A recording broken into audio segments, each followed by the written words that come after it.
Okay, let's go. I'm running! Look at her running, so cute! Look at the feet! I carefully into lantern above, as the Theoros. Oh, Aglaya, what happened here? I cut him from talking. I know about the poisonous fangs of that king snake through the golden threads. She's attacking. In the past, I would be confident about keeping her in check, but I admit I am now unable to do so. What do you mean? It is no longer about eloquence or arguments. I have been a demigod for far too long that I hardly have any humanity left. Before I realized it, I have become no different from these hypocrites. Wow. No longer capable of relating to the people. Wow. This has come a lot sooner than I expected. But perhaps it is time. I need you to step up, Vaan, in order for me to retreat behind the scenes. Whoa, she's making him the leader? Yes, this is my duty, but... It is far easier for the Council of Elders to fool many than just fool one person. Their so-called more support is no more than a ruse to distribute power using words instead of lances. There is no glory in winning this debate, but that makes having respect for humans so much more priceless. Vaan, you are a Chrysos heir without flaw, capable of relating deeply with humans. Without flaw. Are you sure about that? Because I can see his eagerness to take revenge. That's a pretty big flaw. I appreciate what you've taught me, Aglaya. I hope we'll live up to your expectations and win this debate. So she's using him as for the debate. Okay. Okay. Oh, you've done well, Lord Calictus. Let me take over and personally close this debate for today. This is gonna be very fun. Oh, I will enjoy taking her down. Dearest counselors, let it be known that I Divinity is sorely mine. miss the blissful times portrayed in lyrical poems. Back then, Amphorius was home to nearly 1,000 cities, each with their own local faith, while gods walked the earth and shared close bonds with humans. Yet, in the present, people from all over are forced to leave their homeland to seek refuge in the holy city, where they hope to rest under Kefali's protection. All of us have long been in the same boat, with no way out of this plight. We didn't have a choice in the past, but now the Council of Elders brings to the table a new possibility. All I have left is one question for you. Would you rather strive toward the unheard of Era Nova, or return to the prosperous Era Chrysia of our past? Make your choice. The way she presented it was not bad. But I still, you know, we still know that they really crave power. What are you guys saying? Is that the game everybody puts their wallets out to? Depends. I guess, maybe, in a way. I think this patch, I think it went on the first place in the Play Store for, was it for, I think it was for Japan. I think I had read for JP, so I think. Now, which of the two would lead mortals to an ideal future?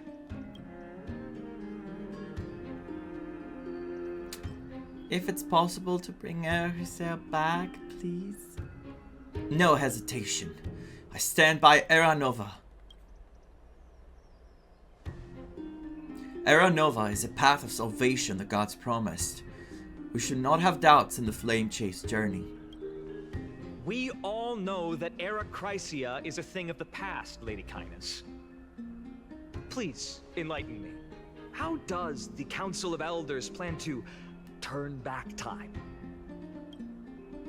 Let the 3 Titans of Calamity be born, and Era Chrysia is nevermore. But bring demise to those Titans, and Era Chrysia will descend upon us again.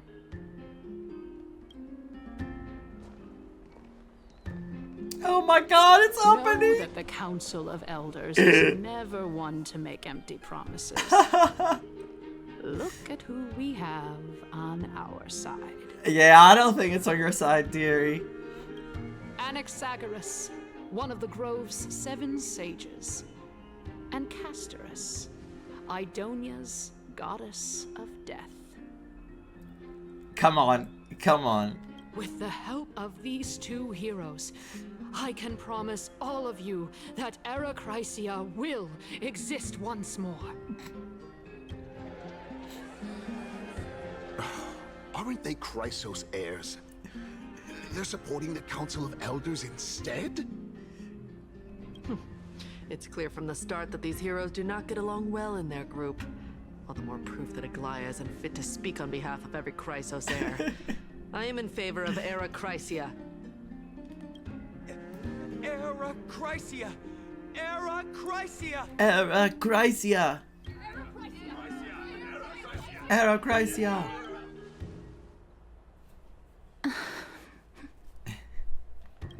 Castorus? Why are you standing over there? She promised. She delivers. You finally arrived, Naxa. So have you, Cass. Don't worry, Aglaia. Well, I know that you have many queries. Could you continue to converse like how the citizens normally do? I fully trust Anaxa. I don't know, I fully trust him. I get this feeling that this is all just a perfect plan that could be a big gamble, but I don't know. Tell me, dear citizens, if we successfully retrieve and return Thanatos' core flame without anyone passing the Death Titan's trial, what would happen next? The answer is simple.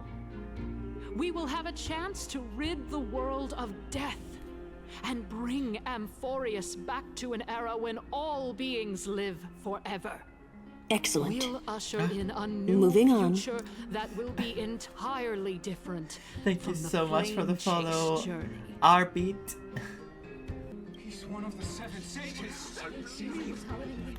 He's one of the 7 sages. Your proposal is much too idealistic. As long as the Black Tide still exists, how can we go back to the old days? Remember what I previously said? Kefali's core flame is guarded by the secret power of the Council of Elders. Plus, Fagusa's water curtain will be able to block out any external perceptions.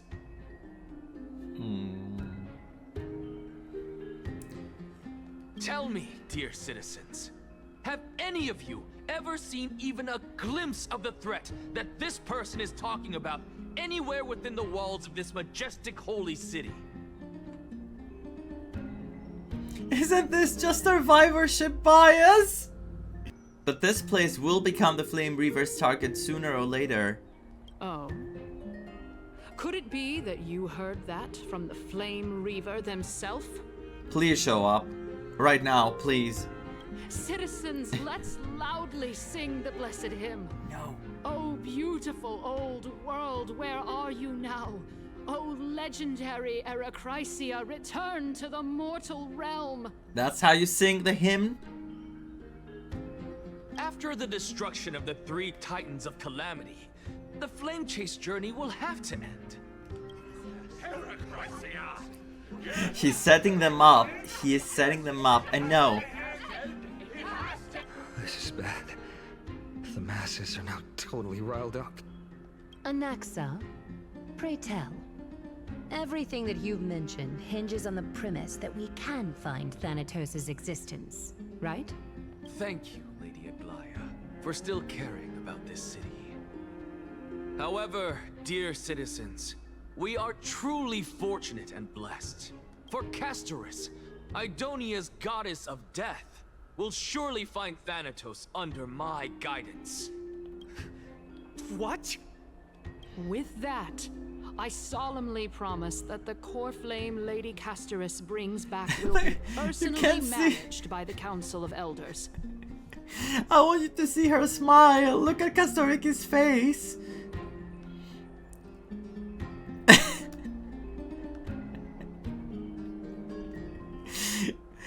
While all this is happening, she's just smiling. She knows. She knows she will find Thanatos. Thereafter, if we are able to garner the support of all of you at the Citizens' Assembly, we shall spare no effort in ensuring that the Era Chrysia will return to our world once again. Yay! We did it! Yes! With the balance That's the right way to shattered, go. The result is clear. Buy carefully into Lent and above, as the Theoros I have observed. Akama has chosen her destiny. The issue up for discussion at this Citizens' Assembly shall be modified to the suspension of the Flame Chase journey. This resolution shall be put up on the Wall of Heroes, such that all citizens are aware of the city's way forward. And then they all are going to need the Flame Chasers to defend them. Because when the Flame Reaver shows up, or anything that has to do with the Black Tide, who's gonna protect them? Huh? Oh my god, my poor eye. Ah, give me a sec. For the future! Yes! Fantastic! Yes! Aglaya, dear Aglaya. What has caused your heart to soften? You also don't seem to be as quick-witted as before. Wag your tongue as much as you like. Since the Flame Chase journey has been preordained by the prophecy, our failure has never been on the cards. Well then, I guess we'll find out if that's true at the Citizens' Assembly. Legus announces the conclusion of the debate and the attendees part ways. Well, it seems that when I sent you to look for Anaxa, I unintentionally facilitated your partnership with him instead. My apologies, everyone. I know that you have many questions to ask me. I will answer them to the best of my knowledge. She prioritizes finding Thanatos. That was what she always wanted to do and she couldn't. Of course she's gonna grasp the opportunity. Can you blame her? I couldn't. In that case, please tell us as much as you can. What happened when you went to look for Anaxa? In actuality, he showed me a past that was both long and heavy. We're gonna find out her story, huh? The reason I say this is as I've mentioned earlier. The answer was hidden in my journey unto death. Anaxa, Oh, you were in the Netherrealm? we're getting the same conversation, but the follow-up. Yes, I am but a living dead man now. But that's not important. What truly matters is, I overheard a conversation between heroes. My god, her POV. Have you heard of this tale before? Olixia. There is something I want to add now. And that's because today, someone on my YouTube today, I think the comment was either today or yesterday, asked me about the dragon.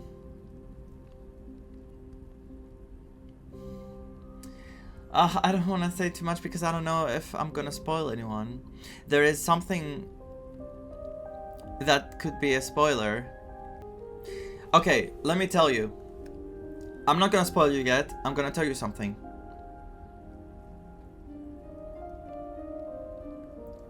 No, they didn't spoil me. No. They asked me. The name of the dragon is Paul Lux. Pollux, something like that. I don't know how to pronounce it in English. It's Latin.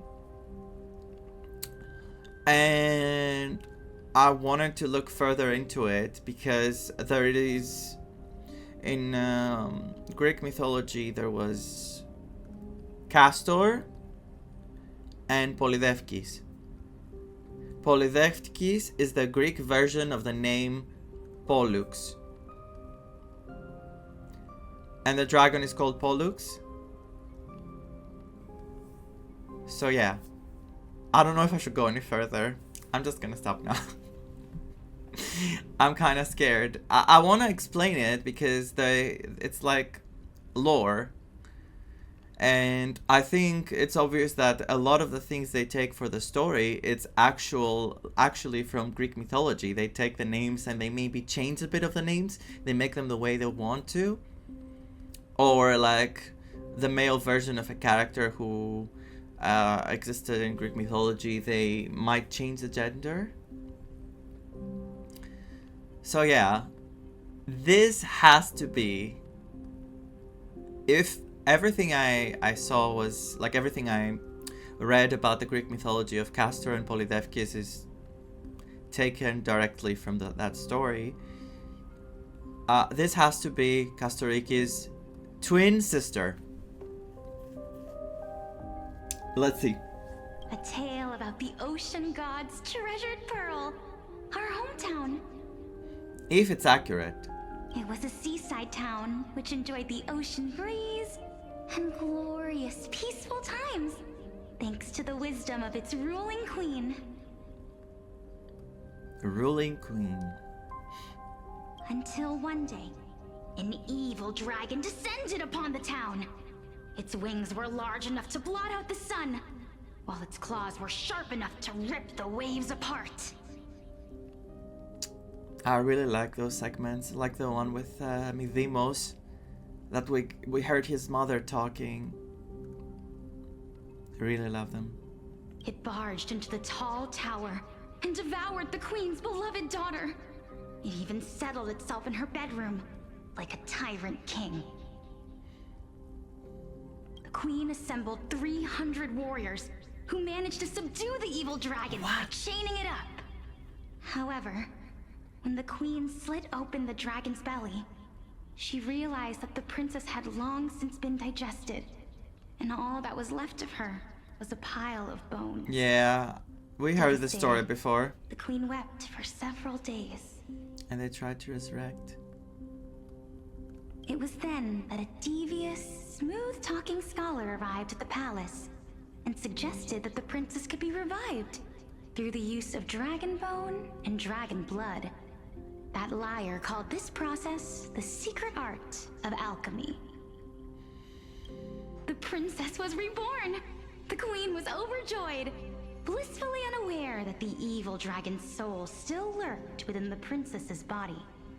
As revenge, the evil dragon swallowed the poor queen, the glib liar, the courageous warriors, and all of the town's innocent civilians in a single gulp. I can't believe this is a house VA. Wow. Cool, how? Worse still, the souls of the deceased were refused entry to the Netherrealm because they were filled with regret. Forced to roam the mortal realm, these resentful souls ultimately converged into a river of souls that would not retreat for a long time.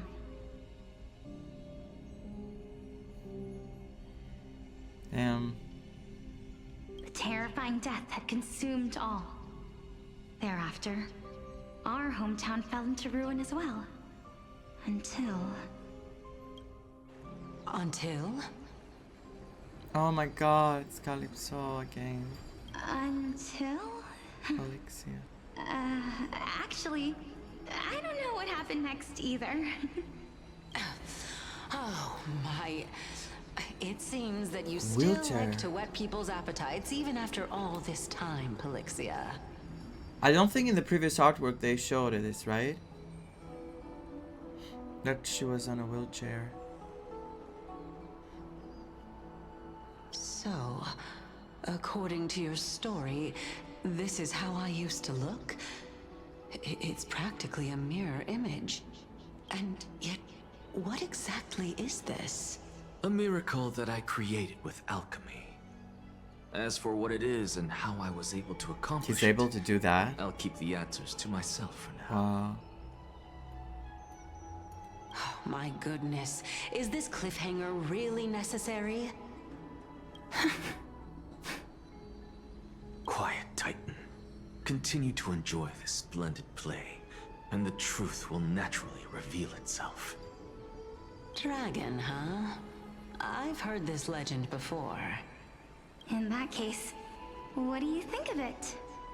I think that this so-called alchemy was a tenuous analogy added to the story by future generations. After all, you've never heard of a tradition of alchemy in your hometown before, have you? Alchemy? Of course, alchemy. Indeed. Before I left home to pursue my education, Oh my god. I never even knew that anybody was looking into this area of study. Is that a mask? Or it looks like a mask, right? Because it's hanging on the side, like it's a piece of equipment. Therefore, we can just treat this tale as a fable told to young children. A fable, you say? If so, what moral is it trying to impart to the kids? I guess it might be the concept Not of again. The equivalent exchange. Not again. Oh? I thought the moral might be closer to something like honor the dead. What? At a loss for words? No, I merely realized that we're both thinking of the same principle. If life is priceless, then there is hardly anything else in this world that is of equal weight to it, right? I've been thinking that, how can this be a how? Indeed. As expected of the wisest scholar in the land. You flatter me. Why don't I ask you a question as well, as a form of equivalent exchange? Of course. What is your question? If I imparted my knowledge of the art of alchemy to you, would you use it to resurrect someone you loved? I don't like where this is going, Calypso. What? What kind of strange question is this? I got it. You're just trying to get me to tell you whether I like anyone, right? Let's just leave it at that. I don't was like rude this. of me. There's something weird going on. Yes, I would. Oh? Death is inevitable. In the days to come, I'm certain that someone whom I cherish deeply will leave me for good. If such a mighty power really existed, I think I would use it without hesitation. Very honest. After all, you, me, and the rest will all have to face that fateful moment eventually.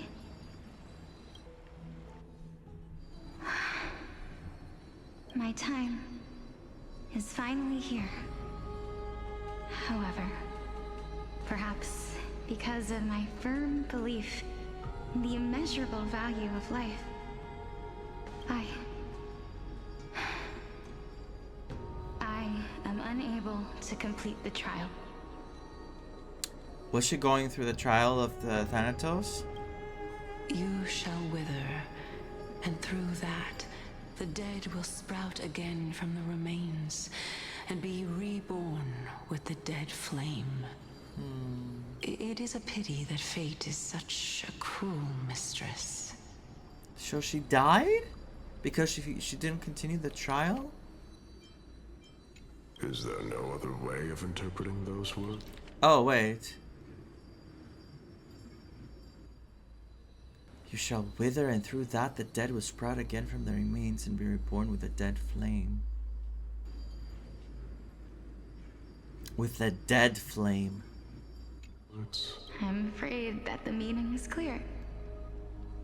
Between my sister and me, one must pay the price. My sister and me.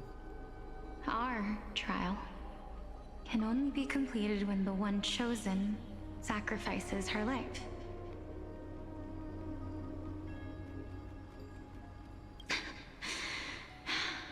I'm afraid that the prophecy might even have selected a pair of twins for this exact purpose. The twins, okay. They took it there. It is exactly the same so far. Fortune makes fools of us all. My sister is prepared to sacrifice herself. And yet, I can't do the same. How absurd. My time is almost up, but I'm still afraid to welcome death. What should we do? If I'm ultimately not able to make up my mind... Since Chaos is willing to guide all of us and leave this trial to the end... We still haven't seen Chaos. There is still plenty of time but for you to ponder. She called him Deliverer. That's right. Don't allow the fog of an uncertain future to cloud your mind. Trial, prophecy, the topics that they're discussing seem familiar. But these three people must not have left their names in the epics. Otherwise, I would have some recollection of this. Amphorius's history before the Titans were born was complete chaos. Is that not strange by itself? I have long held three hypotheses about this. However, let's continue watching for now. Calypso, Polixia, and this warrior. I seem to have met him somewhere before. Regarding this matter... She didn't remember? Naus? Oh my god, I can't say his name. No, I'm always struggling to say words that have G and N after. This crazy man, his hypothesis, literally. Nias, are you confident that you'll complete your trial?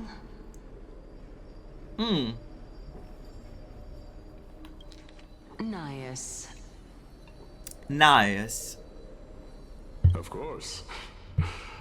Though, I am worried about what will happen once I've emerged victorious. And there it is. Looks like you have made up your mind. What did she do? Yes. Oh, this it's is him. the safest course of action. Completely separating courage, honor, tenacity, sacrifice, and reason. Showing us all the statues around that we were doing the puzzle. You really know how to make things difficult. Please, young lady, witness my fall and demise. Lady Calypso, you shall host the soul-rending ceremony. I do not understand.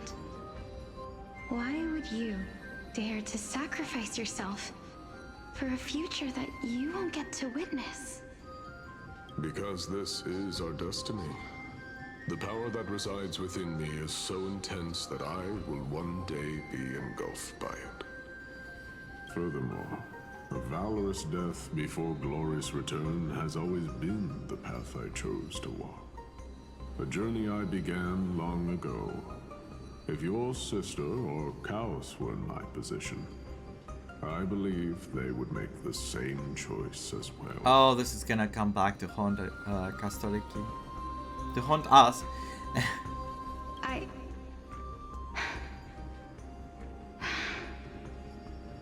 I'm not that brave. I don't know how I'm supposed to face such a serious affair. The G in GN or K in KN both always sound like N. You got it correct. Oh, that's very cool to know. Thank you so much.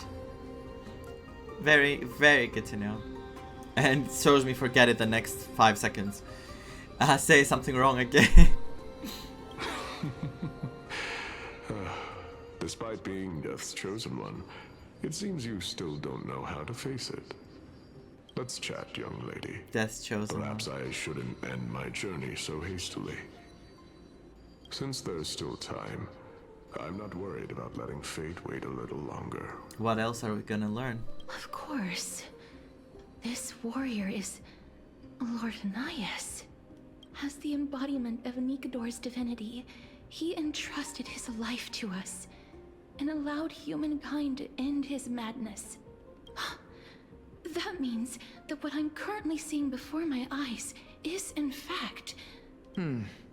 Looks like one hypothesis of mine has already been proven Again. true. These heroes are the true forms of the Titans, before they attained their divinity. If so, the chosen one of death that he speaks of is actually... Polixia? Is the previous form of Thanatos? But her appearance... If this is true, as long as we can find out where she went, we'll naturally be able to figure out the location of the Death Titan. That's how they're gonna find it. Very smart. But where the hell did she go? But before that, we first need to witness what ultimately happened to Lord Anias.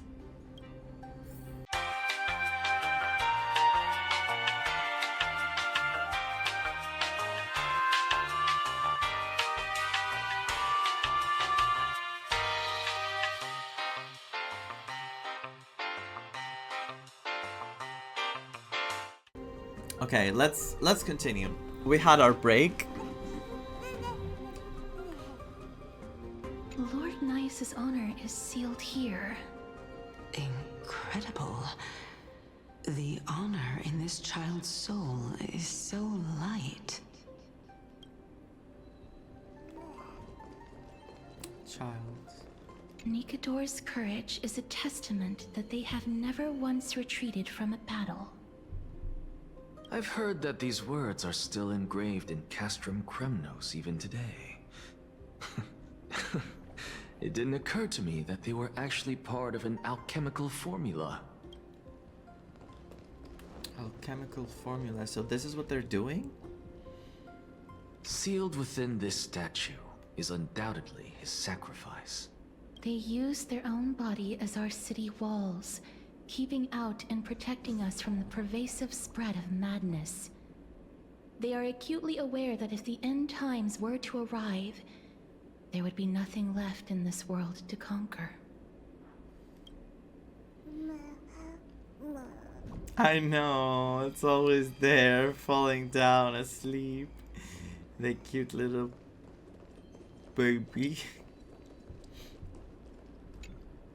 Honor, courage, tenacity, sacrifice. And finally, the only thing that remains is reason. Cheer up, young lady. There is no need to shed tears over a glorious death. All farewells in this world are sorrowful, Lord Anias. No, young lady. As a warrior, I have witnessed too many bitter deaths. I really like his voice. All I feel is peace. I did not know until this moment that mortals could live their lives in such a way. Although only a sliver of your soul remains, you remain so optimistic. Or maybe the truth is that you aren't able to feel sorrow anymore. To be honest, I don't know either. But I am certain of one thing. This is not an acceptance of death nor apathy toward it. It's not even a feeling of despair. I am just enjoying what remains of my life to the fullest. Enjoying? Indeed. Along this journey that we've taken together, not only have I changed the world, and now I have reached the journey's end. Wait, he said something. I myself have also changed in the process. Look back and see the grand epic that I've personally written. How could I not revel in that fact? But when you depart the mortal realm, won't all of your accomplishments be reduced to nothing? Separation and death are two sides of the same coin. Reconciling this doesn't come easily for a mortal. She has to... She's gonna understand what it means to feel this way, like Nias right now. Only then she will be able to move ahead with whatever happens with her. Finally, let me recount to you a story of mine, young lady. The first time I returned from the battlefield, I felt extremely hollow. Yeah, I don't think she's sitting here in a wheelchair, right? The calamity had devoured everybody on the battlefield but me. When I returned to the city alone, the citizens held a banquet for me that was far from pleasant. I felt as though I was still on the battlefield. Imagine. And the person who had returned was nothing but an empty shell. Being the only one coming back and people are holding a banquet for you, while you know that everyone you went there with is gone. And you're supposed to celebrate with everyone. It was late into the night by the time the banquet ended. My head still reeling, I returned alone to the barracks. On the way back, I encountered someone. It was a crazed scholar looking at the night sky and muttering to himself by the side of the road. Although I tripped over him and fell, I wasn't angry in the slightest. And maybe because I saw myself in him, I inexplicably asked him a question. Do you think that it'd be better if we just died on the roadside like a couple of stray dogs? And that's what you asked him? Oh my god. That sounds like a threat. To my surprise, he shrugged his shoulders and sighed. To someone who is currently experiencing death, dying and living afford the same amount of bliss. Now please go away and don't block my starlight. Are you trying to say that there is no difference between living and dying? For they are both journeys that lead toward death? That's exactly what life is, and death is, but a scale to measure how valuable the journey was.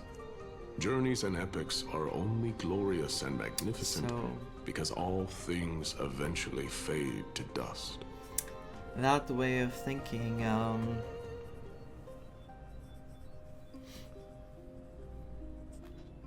it's true that you have to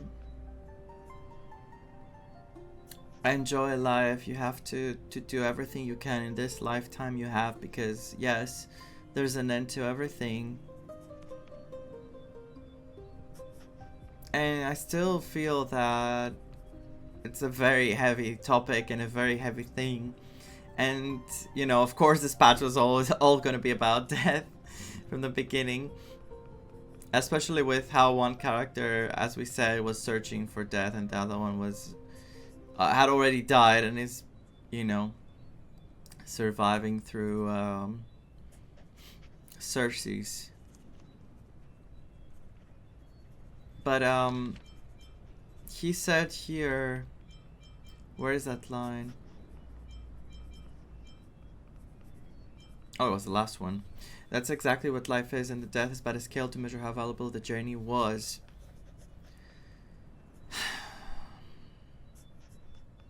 Death is scary, let's be honest. And the more you grow, the more you think about the future the heavier the topic of the future becomes, like what I'm gonna do with my life, what am I doing right now with my life, and where is my life headed.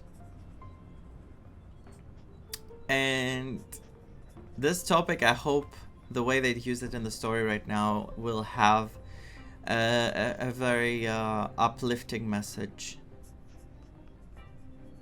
because I feel the story is going to be very tragic. First of all, I think it's going to be very tragic, but I really hope Castoriki gets a good ending, at least, from all this. Otherwise it will be so depressing. Obviously she will, right? Right? She's like a flame chaser who we get the backstory right now. You know, like with Trippy. Well, Midimos had a good ending. You know what I mean. I liked it. The more I thought about it, the more I like his outcome. Therefore, young lady, don't detest your fate. Instead, willingly and respectfully embrace it. The embodiment of strife telling me about the majesty of the world. Indeed. I believe that when the fated moment eventually arrives, you will be able to understand my words. It is time for me to knock on death's door.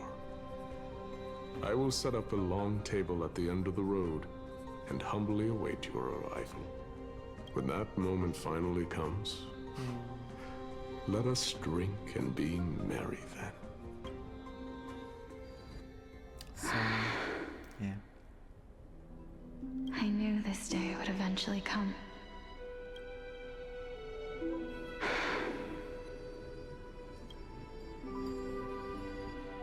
Are the both of you ready?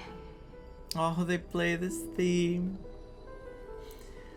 Oh god. This theme is just so emotional. Elixia. I'm here. What? This... This is quite interesting indeed. Is this... Elixia's sister? That's you. Is it... me? Now, it's time for us to fulfill our promises. Oh my god. It's got me. It's the music's fault too. Not just the fact that I love Castoriki. Are you afraid? What are you afraid of? That I won't be able to do it. You shall wither, and through that, the dead will sprout again from the remains, and be reborn with the dead flame. As foretold in the prophecy, and according to our vows, once it all ends, we must face our fated moment head-on. I feel that this line, you shall wither, and through that the dead will sprout again from their remains and be reborn with a dead flame. I feel like this is what we saw with a trailblazer in a way, isn't it? We didn't see him sprout again, but I feel like this could be the fate of the trailblazer, like sprouting again, being reborn again, because of Castoriki.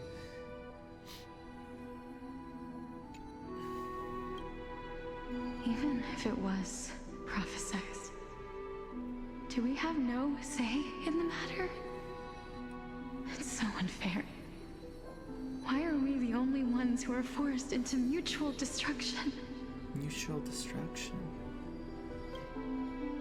Let me do it, sister. Let me be death's sacrifice. I was never long for this world anyway. But you're different. I was the one who wasted your life after all. Never a waste. Never. You're wrong, Polixia. I don't think that my life was wasted. Just the opposite. When I finally arrived at this destination and looked back at the journey I took, I discovered that flowers had long since bloomed along the path I walked. It was you who sowed the seeds for this sea of flowers. One that is more beautiful than the promised land at the end of the world. Besides, I have lived a fulfilling life. Even though I was fated for sacrifice, none of the things that I've experienced will dissipate. Instead, they'll forever live on as memories inside your head. Will they not? There's no way. She went ahead and did it for herself, right?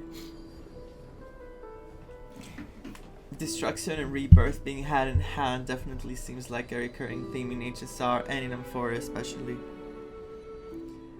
I mean, everything started with destruction, with rebirth, and then destruction came into the play, right? They brought the Trailblazer back to life somehow, or whatever they did. They gave him life again, because we know he used to exist before. And then destruction was happening in the Herda station, and we were like, what is his name? Oh my god, I forgot the name of the Eon. Nanook gaze upon us, the Eon of destruction. And things will lead to destruction again until we end Nanook. How could my memories of you ever compare to the actual you? Well then, tell me, what exactly are we?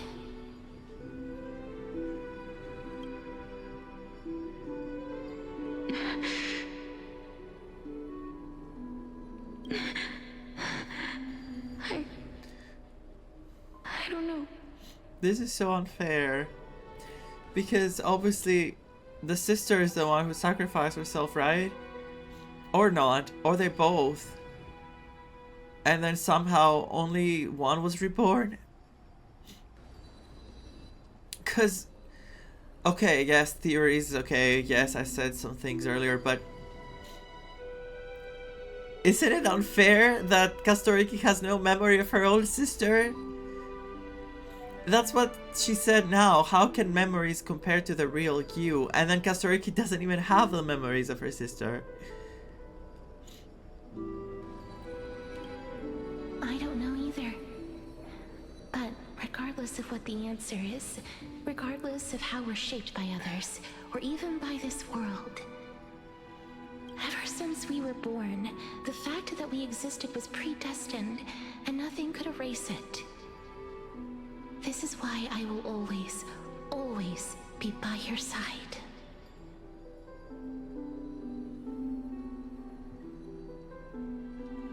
She was reborn, right? There's no other explanation. I had watched the first trailer of Kastoriki, and I don't remember when we saw her as a child. I don't think they showed a second one. Right?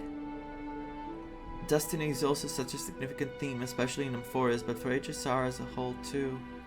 I mean, yeah, it's literally with Elio and the Sternal Hunters, Kafka is literally telling us make a choice that you won't regret. And everything is predetermined, but is it? And in Greek tragedies, oh, full of them. We're twins, after all. Twins.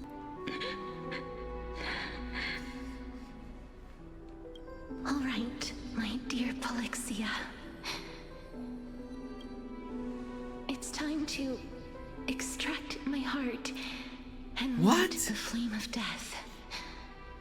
After that, use it to plant the first bud in the prophesied new world. I don't think this is happening. There's no way. The sister did something. If I imparted my knowledge of the art of alchemy to you, would you use it to resurrect someone you loved? Death is inevitable. In the days to come, I am certain that It's giving me someone who chills. cherished deeply will leave me for good. Actual chills. Of course this would come back. If such a mighty power really existed, I think I would use it without hesitation. She did it. What did she do though? Even now, my answer remains the same. This is why, sister, I promise you, What did she do? in the prophesied new world, I shall plant the first bud on your behalf. Go now. Return to the ocean god's treasured pearl, our hometown. I shall open wide the entrance to the nether realm and grant you a second life. The living beings on this earth shall respond to my call and lead you to the sacred daylight. Remember, do not look back on the land of the dead. Do not stop moving. In the new world promised by the prophecy, march toward your new life. This is very, very heavy. As for the price of our equivalent exchange, let me be the one to pay it. Everybody, we've come to the end. Unfortunately, I am not compatible with the Supreme Being, so I was unable to completely fuse their soul into my own body. However, being able to glean all this from them is exciting enough. Exciting. I wouldn't call it exciting. For me it wasn't exciting, it was depressing. I'm certain of this now. Before the Titans that we are well acquainted with were born, a group of heroes roamed the land. These heroes followed a prophecy and took possession of divine authorities one by one, until they eventually became the pantheon of the new world. Just like the flame chase journey of today, Amphorius's history is cyclical in nature. So everyone is becoming a titan. Everyone is becoming a god. So that's what's going to happen to the Flame Chasers as well. At the end of their journey, everyone is going to meet their end through the prophecy, but the end means a new beginning as a titan. Huh. What a startling revelation. This means that the demigods, who bear the core flames, will also become the new titans at the world's end, thereby shaping a new world? I believe that this is the truth behind the Era Nova, as mentioned in the prophecy. So what I said about Cyrene, Cyrene, and what's the name? Because it's guaranteed in my head it's the same character, because, you know, there's no way. And March 7th is March. I had said that in the first version of the game, I think, or yeah. Is it possible that March is like another part of Cyrene that was sent outside of Amphorus to remain safe and sound, so that she doesn't have the same cycle to happen, and now that she's close to Amphorus, is getting frozen because she's meant to be protected by the Amphorus, so the ice is protecting her from Amphorus. She's in danger when she's near it for some reason. Yeah, it sounds really... It sounds more ominous, exactly. This is the truth behind the Era Nova. This is utterly unbelievable. Besides, those twins in the past, even if they really are Thanatos, their whereabouts are still unknown even today. Are their whereabouts truly unknown? Didn't Polixia mention that seaside town? Yeah. The birthplace of alchemy in the tale of the dragon. We have to go here. I mean, there. In our world, there exists a city which perfectly matches that description. Styxia. But the people there worship Fagusa and bear no relation to Thanatos. I have also never been to that place, as in the time of Idonia, it had long turned into underwater ruins. Take this. And it's a skydiving suit. This is... the new Sporist masterpiece. Oh god. The Philosopher's Stone. It was made by transmuting all of the sages' wisdom into a single entity, with their flesh and blood as its foundation. Really? I mean, really, yes. It makes sense. Remember? I've mentioned before that the art of alchemy is all about conversion, tempering, and ascension. This process also applies to the pursuit of truth. Of course he's... Regardless of he's how helping her like that. unbelievable this He has sounds, intentions. the truths of the world have been refined from the impurities. Think about the story of the dragon. This stone will lead you to your real hometown, allowing you to reform the door to the Nether Realm and discover Thanatos' fate. You still look as confident in your victory as ever. But what if your conjecture is wrong? Simple. I shall merely admit to the entire world that my experiment was a failure. Of course. I mean, he's always like speaking out his thoughts and he doesn't care what people think. However, my line of thinking will not fail because I have already planted the seeds of doubt into the hearts of the masses. Actions speak louder than words, Castoris. With the assembly about to begin, don't forget the promise you've made. I have already searched for so long. I'm willing to try one more time. She's thinking of us While at we this converse, moment. his life is also slowly slipping away. But before I leave, I have another question. What exactly did we witness just now? That was the world imprinted in Kefali's soul.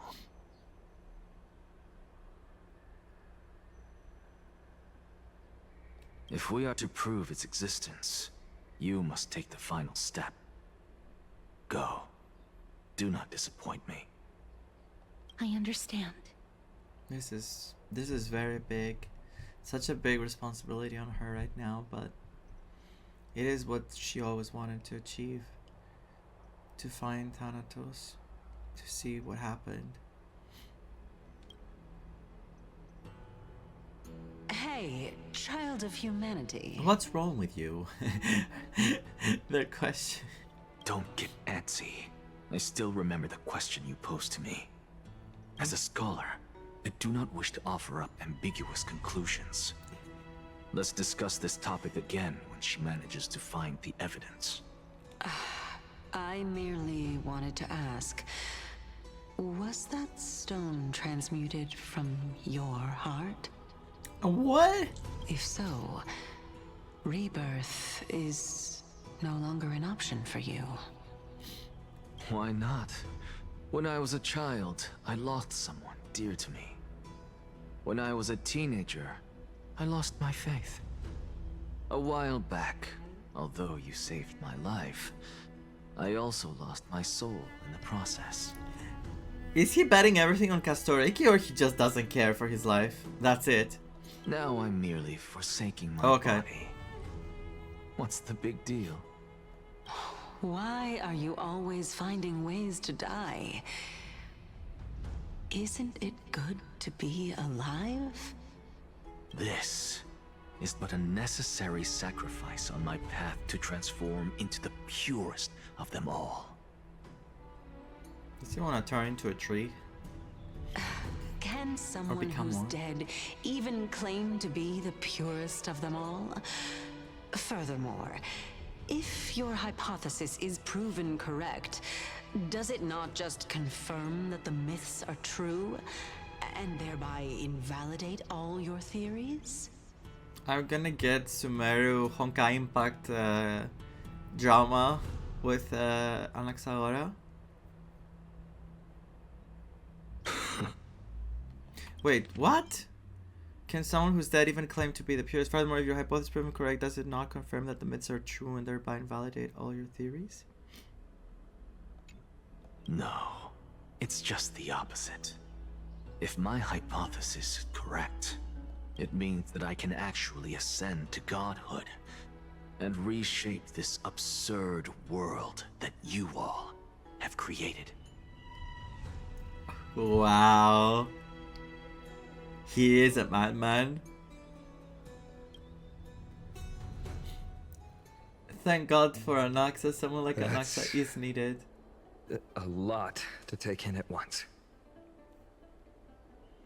He's very, very well written so far. Like, I keep one time thinking positively of him, one time I worry. And the more we get to know him and the more we get to understand him, everything is shaped very nicely for his character. I love his sole concern with the truth. It's important to know the truth. In this world they're living in, it feels like the truth was always either ambiguous or completely fake. So of course they want to get out of this cycle. And now with this new information, they're at least headed somewhere. There is a progress from their part, and that's because of Anaxagora. Because you can't just blindly follow things and just say this is how things must be, this is what we need to follow. Like, you need to use your own head. Sometimes what you might think is, you know, there might be something more going on. You should do your research and you should form opinions of your own. God, I can speak. I really like him. I really, really like him. I don't know where his story is gonna go. Yeah, but he's a great character.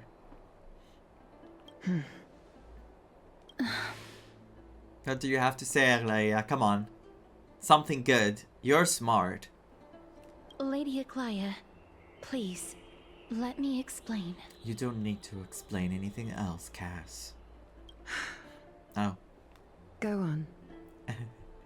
Go. You know that the core flame of death has always been the greatest unknown regarding the Era Nova, which is why both you and Kainis desire to gain the power to control that core flame in the approaching Citizens' Assembly. Professor Anaxa has come to a consensus with Kainis. They want to suspend the trial once Thanatos' core flame is reclaimed, hoping thus to eradicate death from this world. If they're successful, then the flame chase journey will cease, and Akama can enjoy everlasting peace. Death is inevitable. But I know this runs counter to your wishes. So long as we do not usher in Era Nova, the Black Tide will never be eradicated. Even for Mighty, Even he has with his Lord weak Mighty spot, on you the know? front line, and the Black Tide Oh my not god, you said posing this an even with immediate Mighty! risk, the danger nevertheless remains. I didn't see she was saying even with Mighty. And we said it at a similar time. What did she say? I'm lost. But I know that so as long as we don't usher in Era Nova, the Black Tide will never be eradicated. Even with Lord Mighty on the front line and the Black Tide not posing an immediate risk, the danger nevertheless remains. Honestly, it's difficult for me to assess the pros and cons in this decision. But someone must bring the core flame before we can begin negotiations over it. Titan could be very near. I cannot let this chance slip by. Besides, someone has to make this trip to bring back Mr. Soul. And we are going with her, duh. Well said. You already had every reason to seek an audience with Thanatos. It's that great performer who has weaponized your wishes and placed us in this difficult situation. A world without death. Do you desire that too? If fate dictates that my path must oppose yours, I will do all I can to resist it and protect what I aspire to achieve. I love her. I really, really love her. They have cooked with both characters of this patch. Lord Mighty showed me that without taking the first step, They did previously too, all don't talk get of me what wrong. follows is moot. It's just that we didn't know almost anything about Castoriki and Anaxagora, and the more we see of them, the more justice they did to their characters. Have mercy, Aglaia, stay your threads.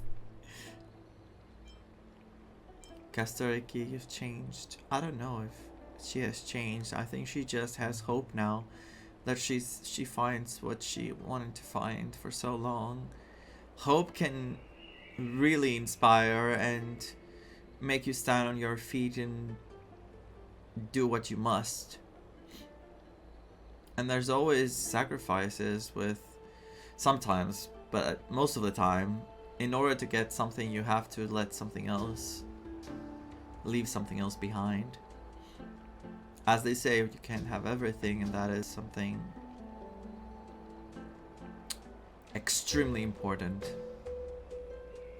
Speaking from personal experience.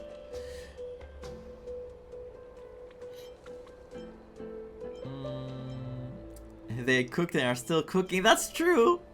Ah, that's true. Okay, Castoris, you've changed. I have always hoped to hear you speak your mind, Cass.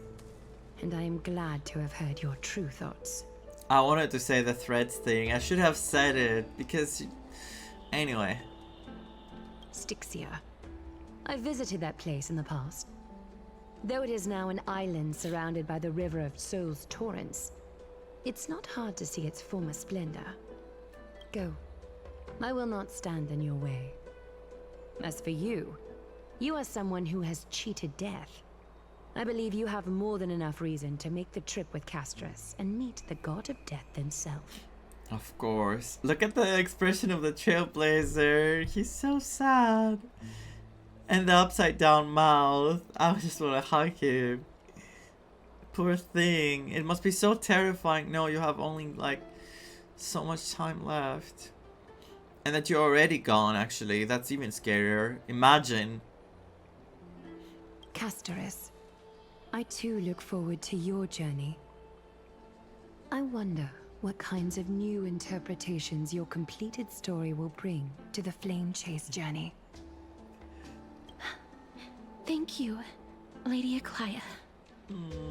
I hate to put a damper on this heartwarming moment, but if Styxia is now an island surrounded by the river of Soul's torrents, then how do we find a way in?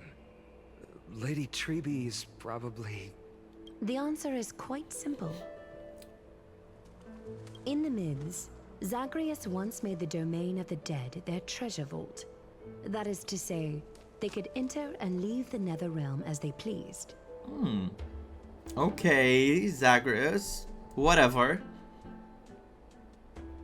And if they could do that, then it follows that the demigod who inherited their divinity must be capable of the same. Are we seeing Cypher? I'll see you at Memorial Palace at Action Hour tomorrow. Cypher shall be your guide to finding that ancient city.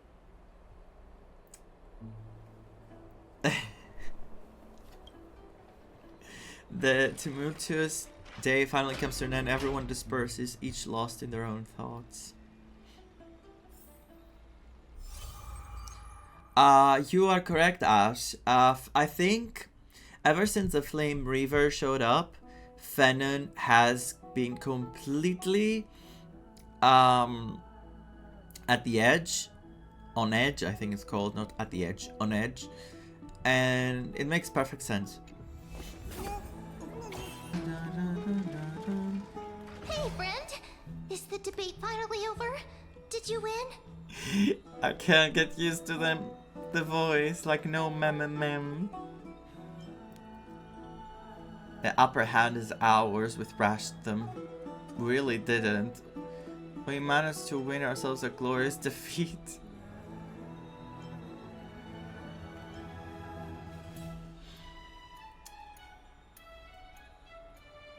Won a glorious defeat.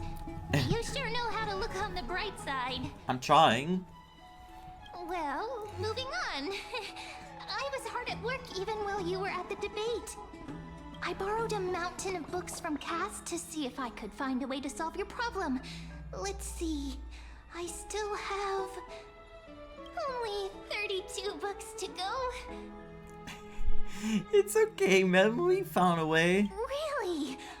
Oh, that's fantastic news. I knew it. Hard work always pays off. Especially if you're as diligent as Mem. I feel like a huge burden has finally been lifted off my shoulders. Why are my eyelids so heavy all of a sudden? Are you okay? Oh, okay. There's nothing more we can do for now. Let's get some rest. You're right. Then I'll go back to...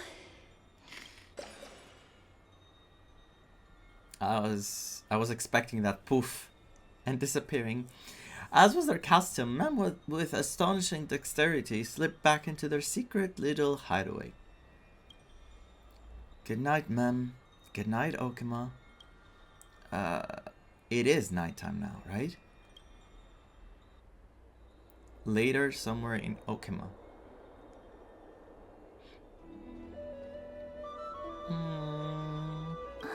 Cass?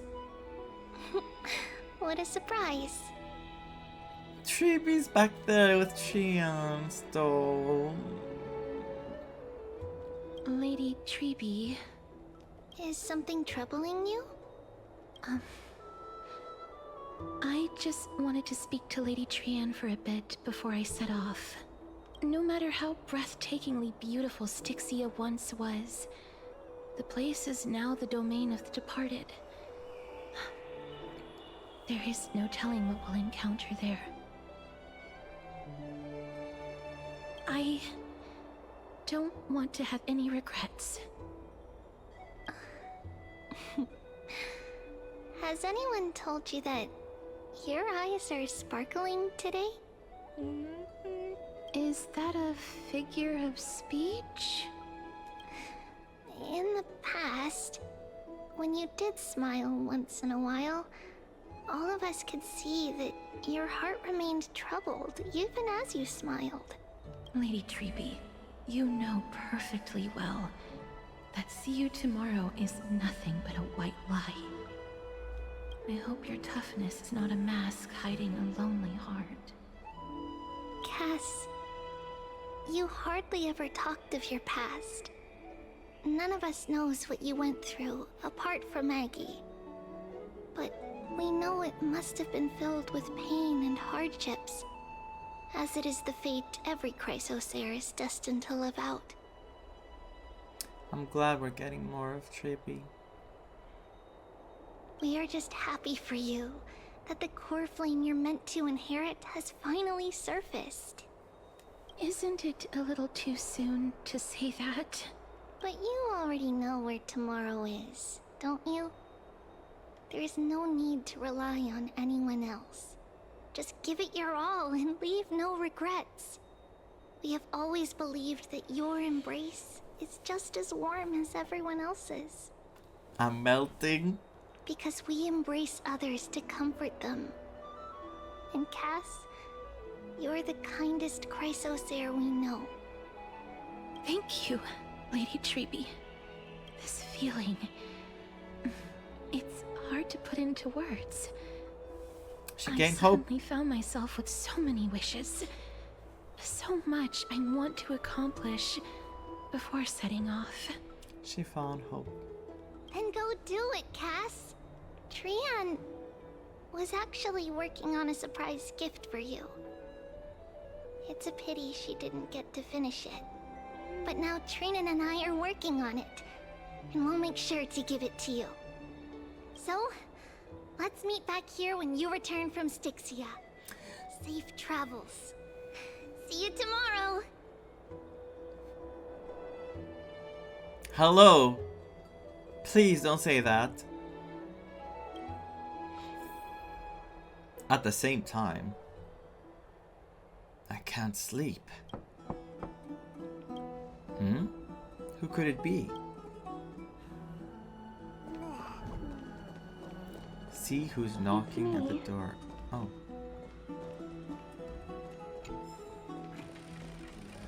Wait, a Trailblaze log.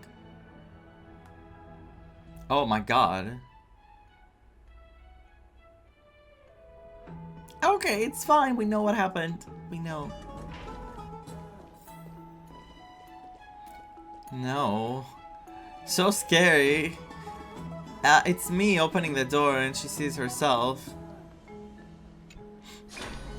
I hope I didn't wake you. Sleep is a luxury when you're at my age. I'm gonna say it. I don't know why the purple thief is in my room. I don't know. I'm glad to see you're as full of life as ever. I just made peace with it. Every time I go to my room, I see that thing there. I'm here because of private matters, actually.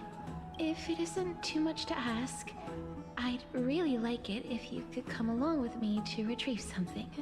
Retrieve something? Sure, let's go. Aren't you going to ask me what it is? It isn't a long way from here. Shall we? I'm not going to ask because I just want to be around you. I'd love to go in and take a look. Walk with Castoris and learn about what's happening at the Citizens' Assembly. We're gonna learn about that. I'll be Treeby for this, so we're on together. The So that streets doesn't are look weird. packed. I want to vote. Tell me how I can vote. Take your ceramic shard engraved with the Kefali rune, select the Council of Elders in your heart, and pray silently until the shard registers your choice. Then toss it into the Dolium.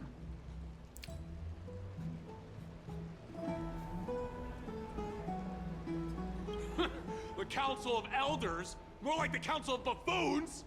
The Black Tide took my hometown long ago! Who are they kidding with bringing back Arachrysia? It's all a sham to create their own Arachrysia in Akama! The Titans are just. So long as we do not overstep our bounds again, we will not incur divine wrath. Oh, please. The time when these deranged Titans should have vacated their spot to the demigods is long overdue. You'll see soon enough, you old fogey. The issue is that I don't know, like, I can't fully agree with anyone. Because we know that the Titans were previous heroes. So I feel like all this loop should stop existing. This man is very angry, but he's not wrong. I don't know what to expect, to be honest with you. I feel like even if they become demigods and they manage to succeed, then it's gonna be another circle. And I pray that Talanton smacks some sense into you with their scales. We shall see how this turns out. That was quite a spectacle. Yeah, watching people squabble is kind of fun. Just another peaceful day in Okima. I suppose peaceful is technically correct if no actual violence happened. Give it a few more minutes, Castoris. To this day, I still find it almost unreal that Akama is the only place illuminated by light amidst the crumbling ruins of Amphorius. And its people are even holding votes to reconcile differing opinions. This peaceful sight is making me forget that this is the end times. To be fair, that line right here, unreal that Akama is literally the only place that has light on it, and people are still being so divided, and they feel they need to cast votes. Because let's be honest, the closer the ending is approaching, the more fearful people will be, and the more they're gonna band together to try to change the upcoming fate that they're so terrified of. Panic can be very destructive, especially when it's a big group of people. This is what the Flame Journey is all about. Flame Chase Journey. Before coming here, I had lived for many years in Idonia, a city of rime and frost. The people there were devotees of Thanatos, and were well known for their unique burial rites and traditions. Traditions that I played a major role in. Because of the curse on you. Yes. You now know me as the Mortician of Akama. But back in those days, I was Idonia's Maiden of War. That's very true. Ash, dangerous times give way to easy exploitation and everything. I was trudging across the frosty plains on my own when the Idonians found me. They saw the curse in me as a blessing from Thanatos, and believed that my hands could correct the Erechrysia's mistake and lead them to meet the great god of death.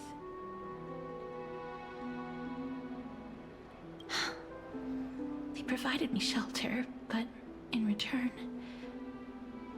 they used her.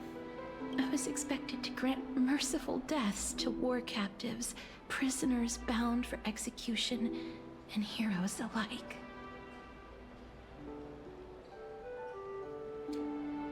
Isn't that just an executioner?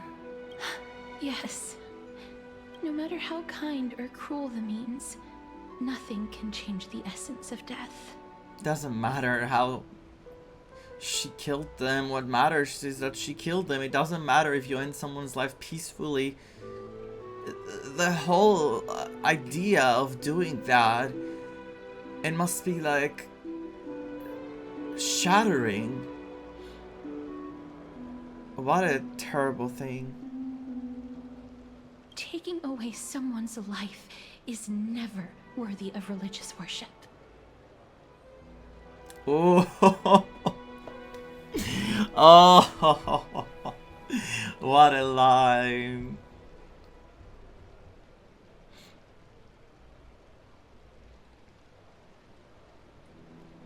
And how many people do that? How many people use that? How much religion has done that? I'm not saying you shouldn't have faith. Like, there's so many religions and there's so many ways you can find faith in things and gain power from it and live your life by having an extra barrier of defense or an extra barrier of hope. But don't use religion as an excuse to be a piece of fudge. Very important words. Not just about taking away life, but this is happening too in some countries, in some places. It's disgusting. It's just infuriating and disgusting. Amazing line. I can't do it. Their voices, they pierce my ears. The Thing. Thanks. Is that the woman from the Elders? What did you call it? I forgot what is it called? Ah. Oh. I know that feeling, child. I was once as lost as you are now. Elder Aminate. But you must respect those walking towards death. Just like how you should respect yourself as the Holy Maiden granting humans glory and liberation. Is that what you call it? Glory and liberation? What you're asking me to do is no better than the task of an executioner. And yet you want me to respect myself. No matter the titles, I am still taking away human lives. This won't be the first time that Edonia's fanatical nether warriors have faced death. On the contrary, recruits new to the battlefield often run away from their first fight. Death is the mightiest and gravest power in this world. The fact that you can wield it means you are deserving of respect. How is it respectful sending someone to do this? How are you showing respect?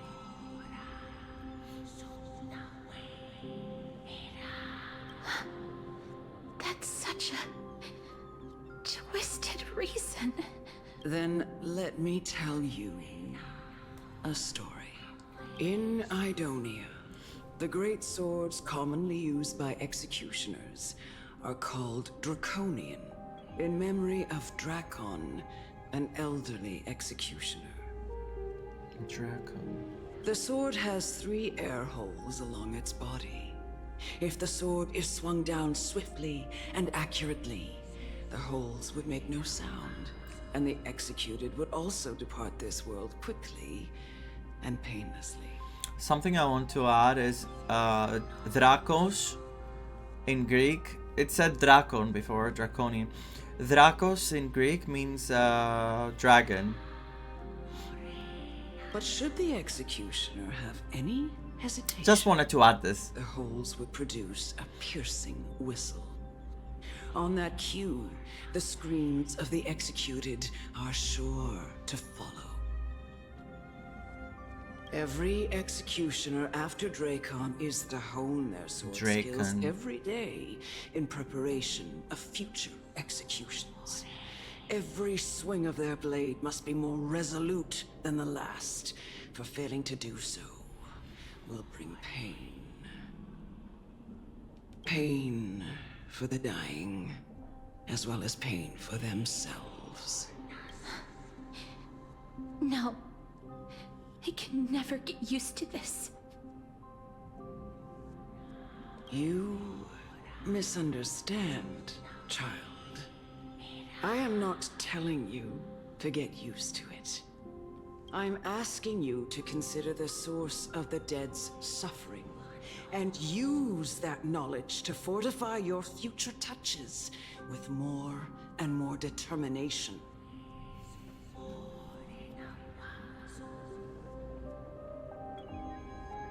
Just so she can do it easier, that's all. Go, walk with the dead, and love them as you love life. Then you'll no longer hear those noises.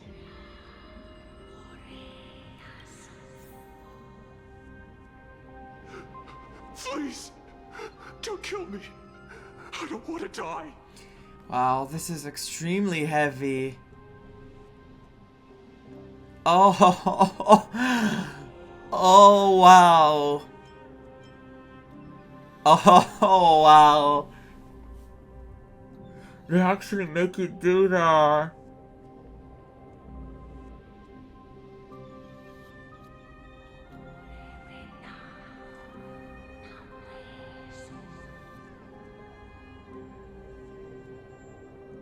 I don't have a choice. I can say no, I can't do it, it's gonna force me.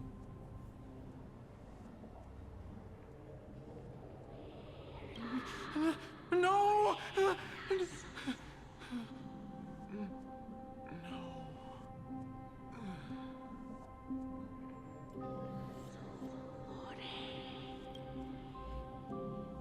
You gently touch the prisoner's forehead with your finger. His face is pale, his eyes flicker with fear, and his body trembles uncontrollably. Is it because of fear, anger, and hatred, or is your so-called merciful touch of death simply a lie? The dark purple moles spread like petals across the death row inmate's face, then seem to be submerged by spring water, flooding his body.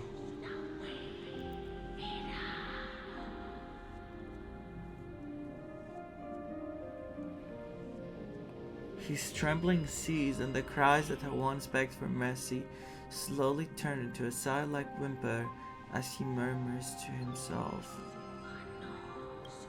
Quickly everything falls into a dead silence, turning into pitch-black dew that scatters with the wind.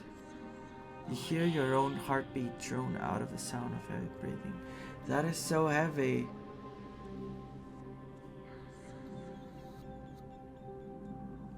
May you gain some insights through his sacrifice.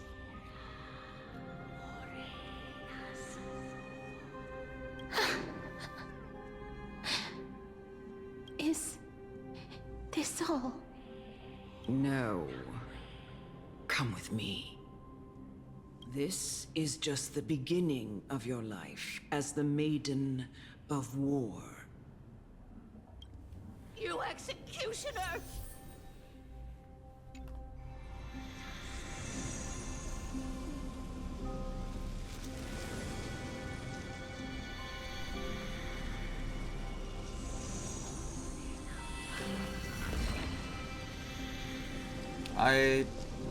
I cannot fathom to feel the way she feels.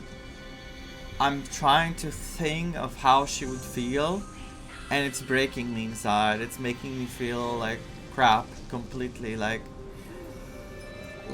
I'm drowning. It's like you're drowning. It's like the more you fall, the further away you lose sight of reality, and you become like a shell of yourself. Holy Maiden! Go. Grant her glorious death. Why?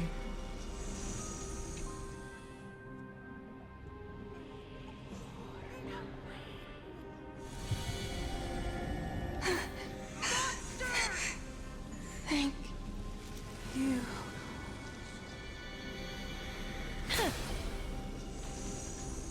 Do it then, executioner. You heard him.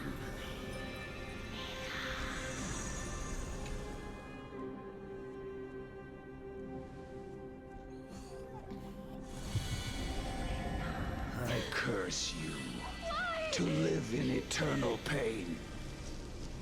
I don't even get a choice. What do you mean, why? Please. Heal. Grant me release. Pain and suffering. You know what to do.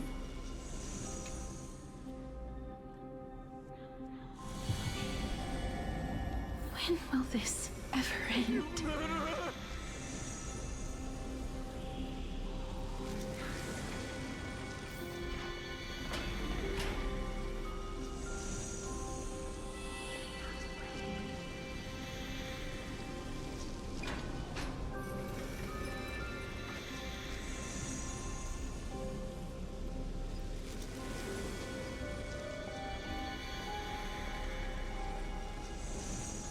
Come.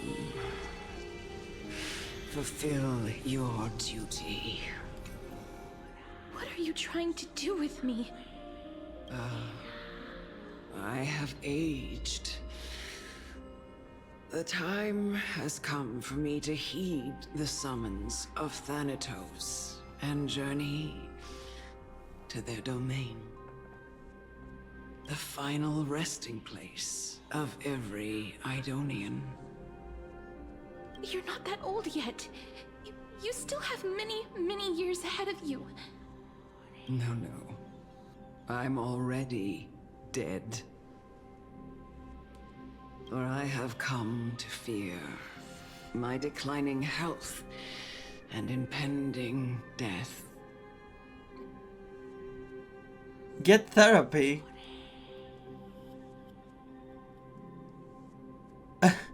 What kind of way of thinking is that? Oh, we have someone that can grant death. Sure. Let's use that.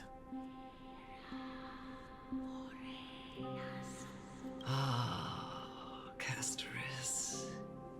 Will you give me one last chance to charge towards fear and prove that I am no coward?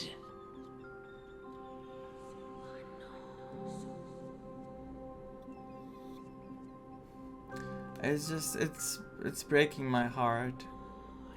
It's really sad. And it's very unfair.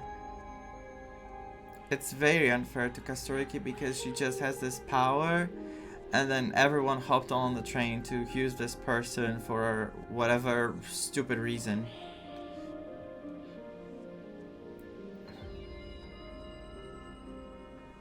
And you know what?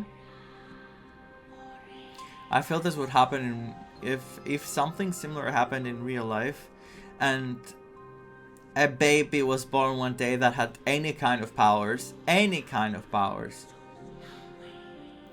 people would try to just take fully advantage. Whatever powers they were, they would just use them endlessly, like for whatever benefit. And this power right here is one of the most heavy ones to have. It's just... I just can't fathom to understand what she feels like.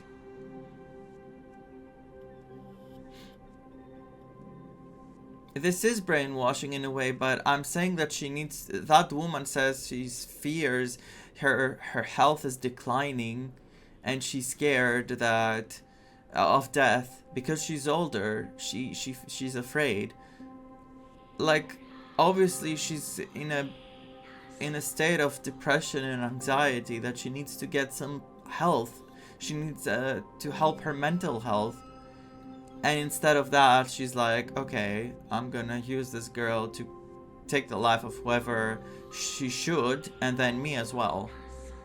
Cause I have to go. And Kastoriki is literally telling her, you have so many years ahead of you. You're not that old. I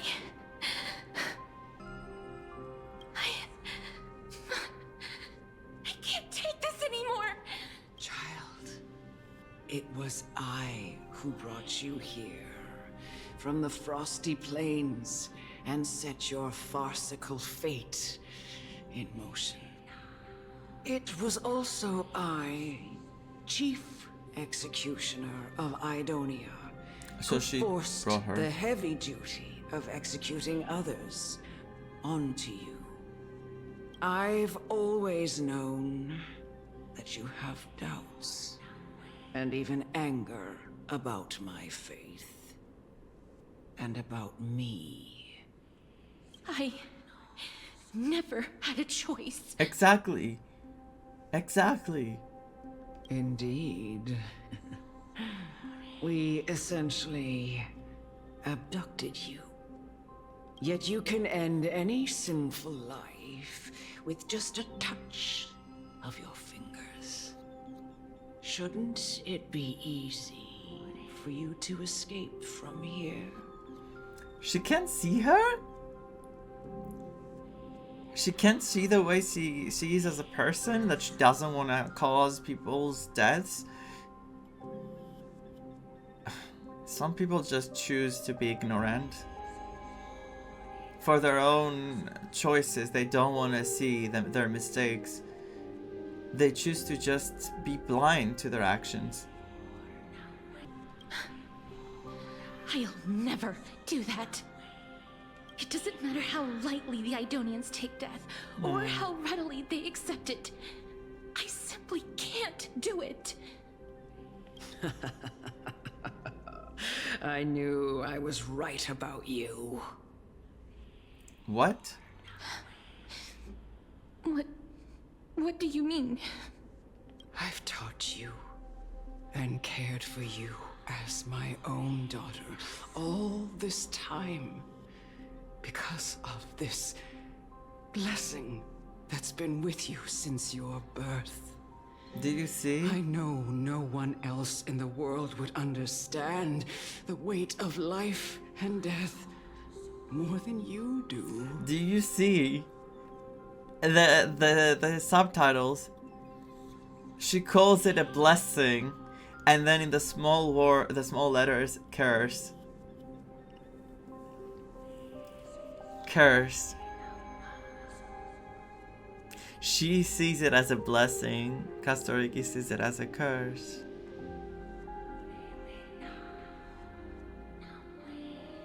I know no one else in the world would understand the way of life and death more than you do. In the eyes of an Idonian, death is the end of all life.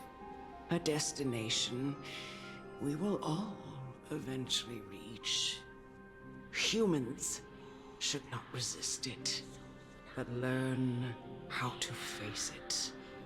If you think about it, these people are praising Thanatos, and then they find a person with the power of death. You know, how convenient is that? How convenient it is to find something like this. Of course they're gonna look at Kastoriki like a god. Of course they're gonna want to take full advantage of Kastoriki. You can only live your life to the fullest after understanding this principle. And when you do, even if you eventually leave Idonia's protection, even if you must carry the curse forever, you can live with your head held high, like everyone else. No! How can I? Come now. It's time. I've already taught you all that I know. Show me that you are a fitting holy maiden. Or at least, that you possess the resolve to become one.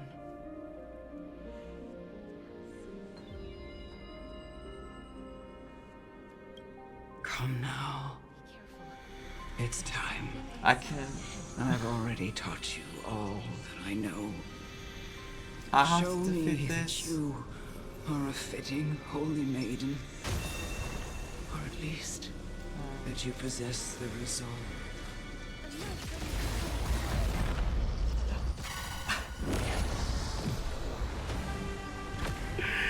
Oh my god.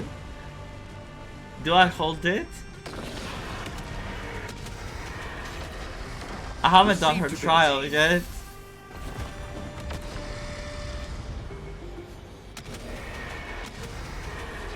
May death protect us! Oh. Root here. Oh, I won.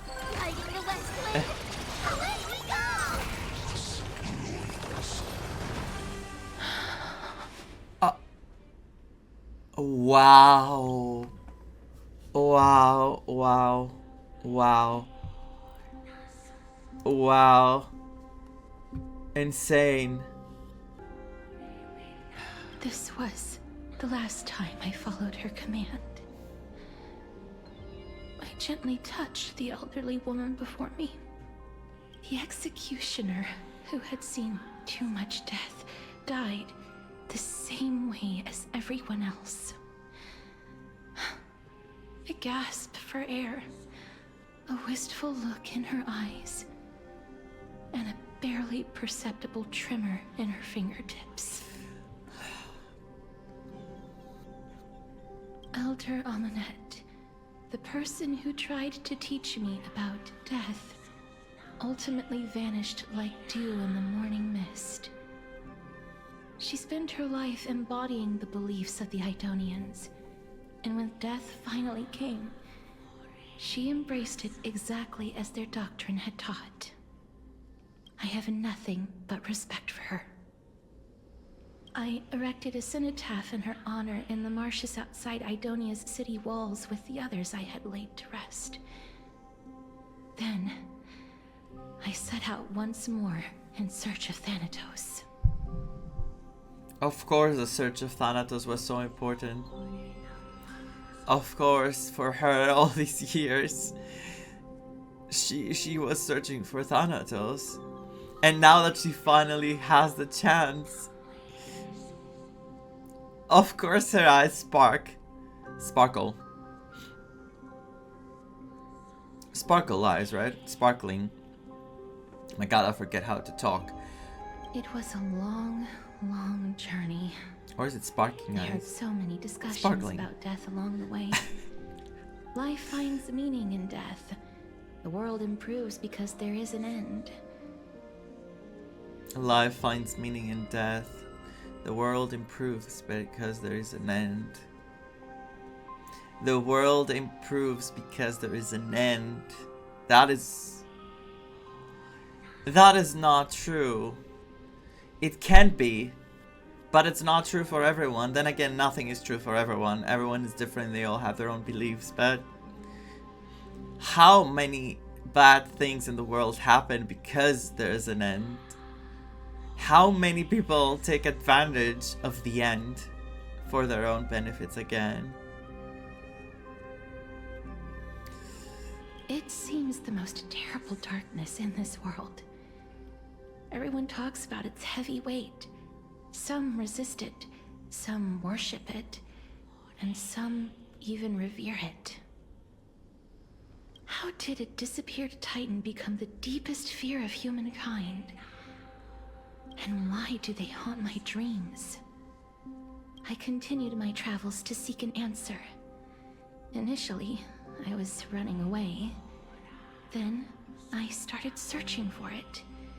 And now, at the end, I just want to know if my touch, if my embrace, can do more than taking things away. Can I make anything? Can I leave anything behind?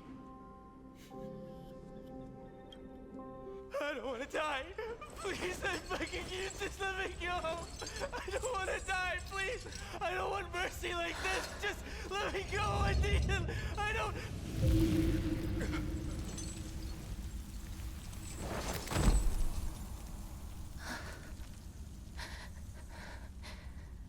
I hate these icy hands.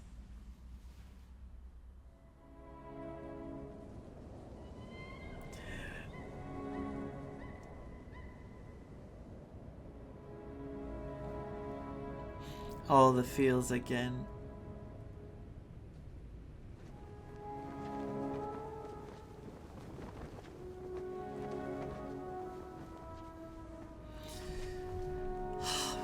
Poor baby. Look at it, it's so small. And her friend again.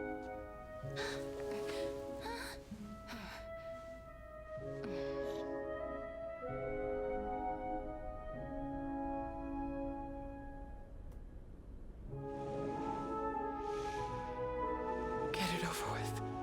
End its suffering. Was that the elder, Matea? But no way she looked like that when she was a baby.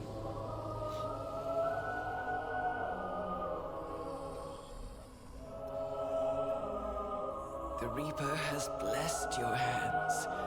Only you can grant them peace. It is her voice, I think. The elders.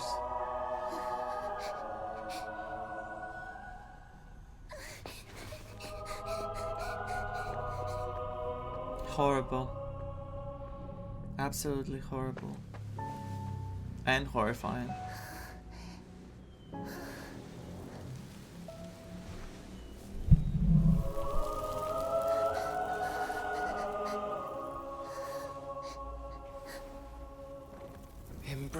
death walk alongside it.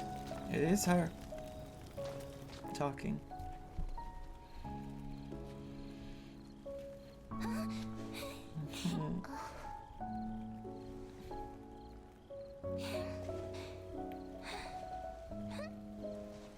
Not again.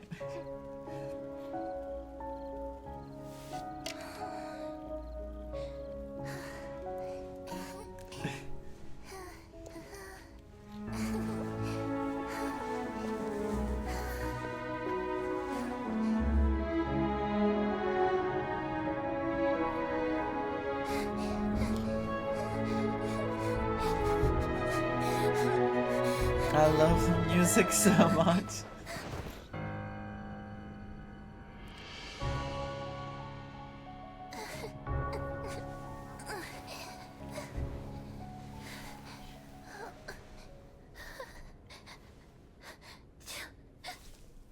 Those icy hands.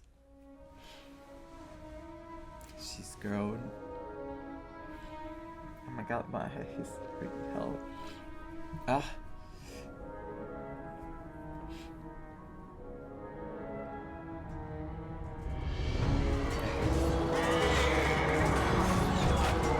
Not that again, come on.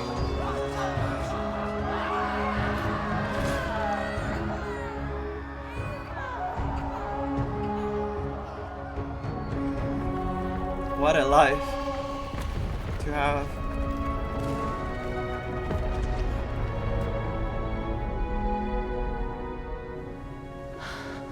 Okay, I'll be fine, I'll be fine. I'll be fine.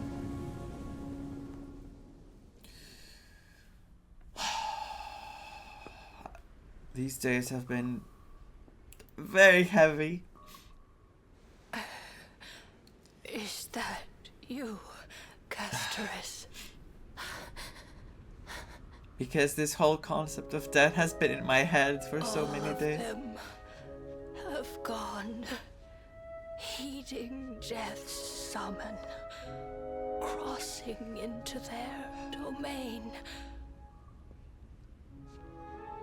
I must go too.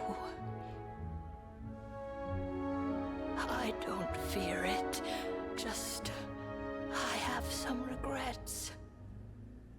Watching people leave this world again and again, it must be lonely for you. You must want to desperately embrace them before they go. I can't. These hands, they're too cold.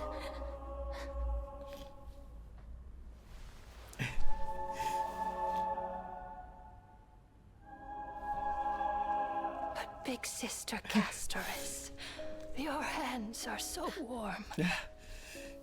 Just like anyone else's. So go on. Don't hold back. And I've seen it before. Give me a warm hug.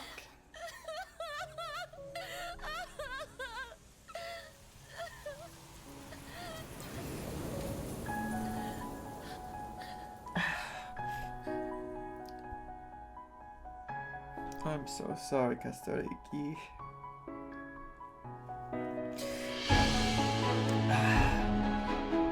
What a heavy burden. Oh my god, my eyes are just killing me. I'm so...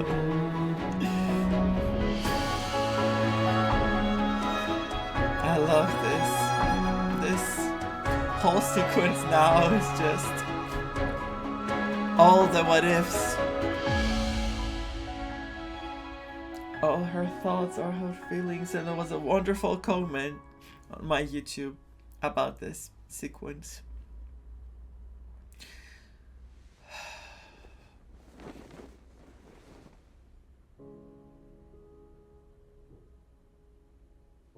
Can hands like these really be warm?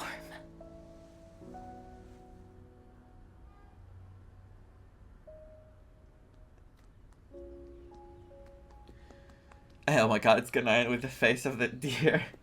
That The expression of that deer. The eyelashes. Oh my god, the eyelashes. On the day that Oryx's trial I'm ended, crying and you must have had many laughing questions. at the eyelashes. Because it started with a deer that she put an end to its life, and then it ended with another deer that was, you know, younger and full of life. This absolutely killed me. I cried when I first experienced this part of the story.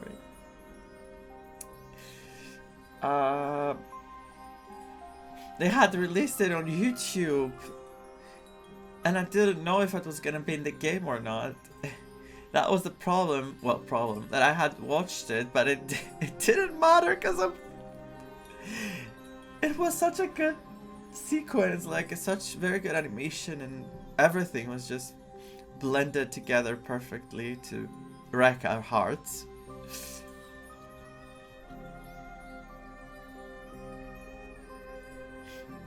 On the day that Oryx's trial ended, you must have had many questions. I felt just as confused. Why, as someone from beyond the sky, were you so cruelly dragged into Amphorius's fate? I wished I could take action, but no matter how hard I try, I cannot simply interact with the living as ordinary people do, even when we brushed against each other unintentionally in the grove. And it was obvious that nothing had happened. When an almost unattainable hope finally welled up in my heart, when I thought that perhaps my touch would no longer bring sorrow,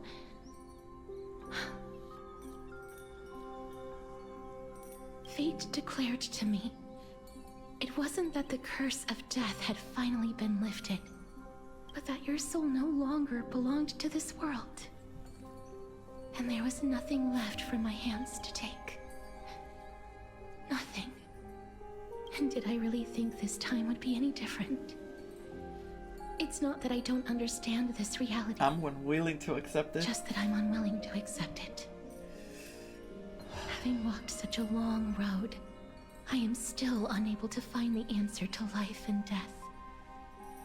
I am resigned to eternal despair. Anything I wish to hold on to, death will inevitably wrest from my grasp. From that moment on, I lacked the courage to confirm it again. Until she heard what happened to us. Until Oryx laid bare the cruel truth before us. And everything made sense after. But now, perhaps I might have one last chance. Long ago, Trinan read a prophecy to me. At the end of the Sea of Flowers, the souls of the living shall warm thy fingertips, and after an embrace, there shall be eternal separation. I found no surprise in it, for her words sounded not like a foretelling, but a perfect reflection of my past. Embraces in this world are born of reunions, yet my touch speaks only of farewells. In that moment, I had no doubt that this destiny would weave itself through the entirety of my life. And yet, things have taken a turn for the better. Now that I can finally have an audience with Thanatos, perhaps I can rewrite the meaning of that fated prophecy.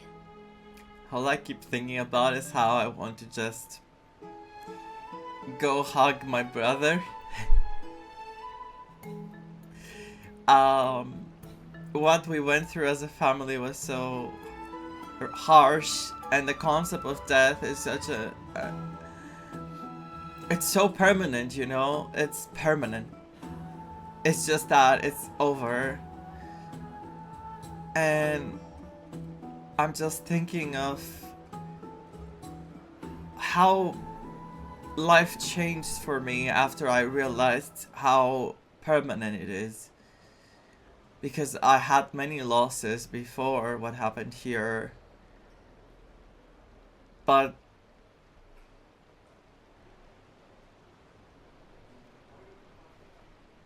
you know, it has been a while since I talked about these things. I feel like it has been quite a while since I mentioned again anything regarding that. I've been trying to avoid it for a long time. I've been trying not to talk about it. And it's it happened very, very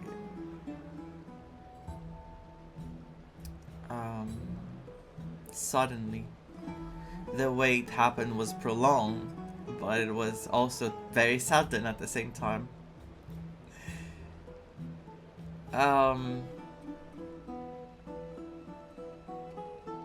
There's a lot of meaning into this story. Like, there's a lot of... It's a very heavy story. And I think that there's a lot to learn from Kastoriki's words about life and death. So yeah, let's just keep going, but it's just, I just wanted to make that pause because I really, really want to hug my boyfriend, what the hell? My brother! How did I confuse brother with boyfriend? Okay, let's laugh now, it's funny.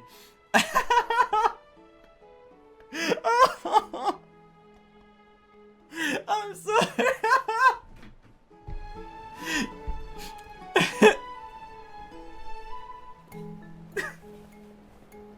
Oh my god. Why? I was having that emotional moment just to poop on it. I was having my moment and I pooped on it completely. I'm sorry. I just, after I finished...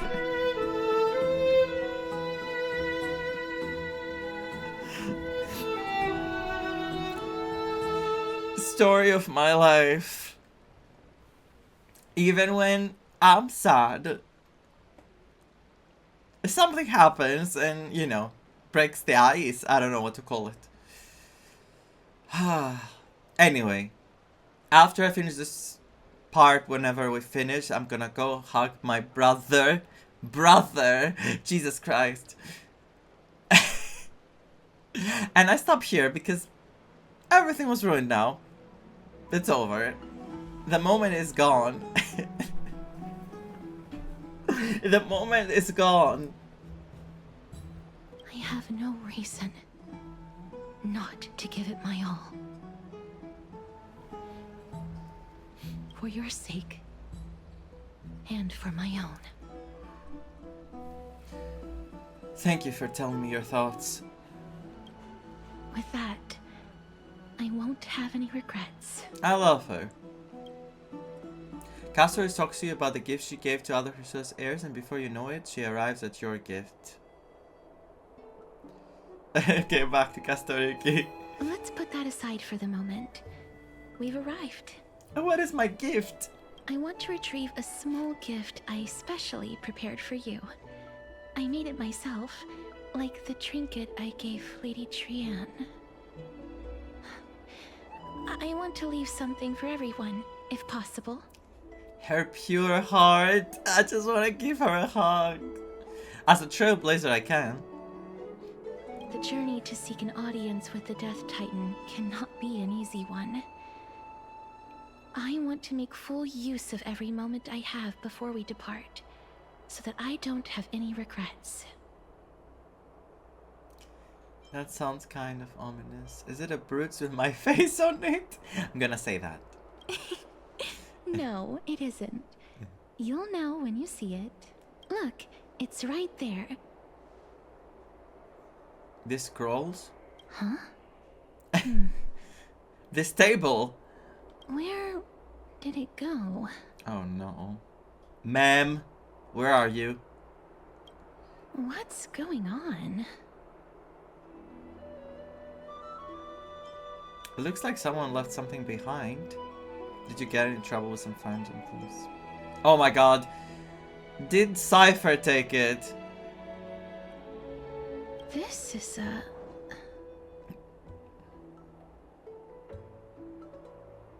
Yes, Cypher took it. The coin of Zagreus and a slate. So it's her. Holy moly, a kitty thief? What a line. I'll say it. No doubt about it. This is her favorite symbol. It's Lady Cypher, the demigod of Zagreus whom Lady Aglaia had spoken of. She's a master thief who's left legendary tales all over Amphorius. Knowing part of Phyllis from Honkai Impact, I already have an extremely soft spot for Cypher. I'm not gonna say much about Honkai Impact, but part of Phyllis...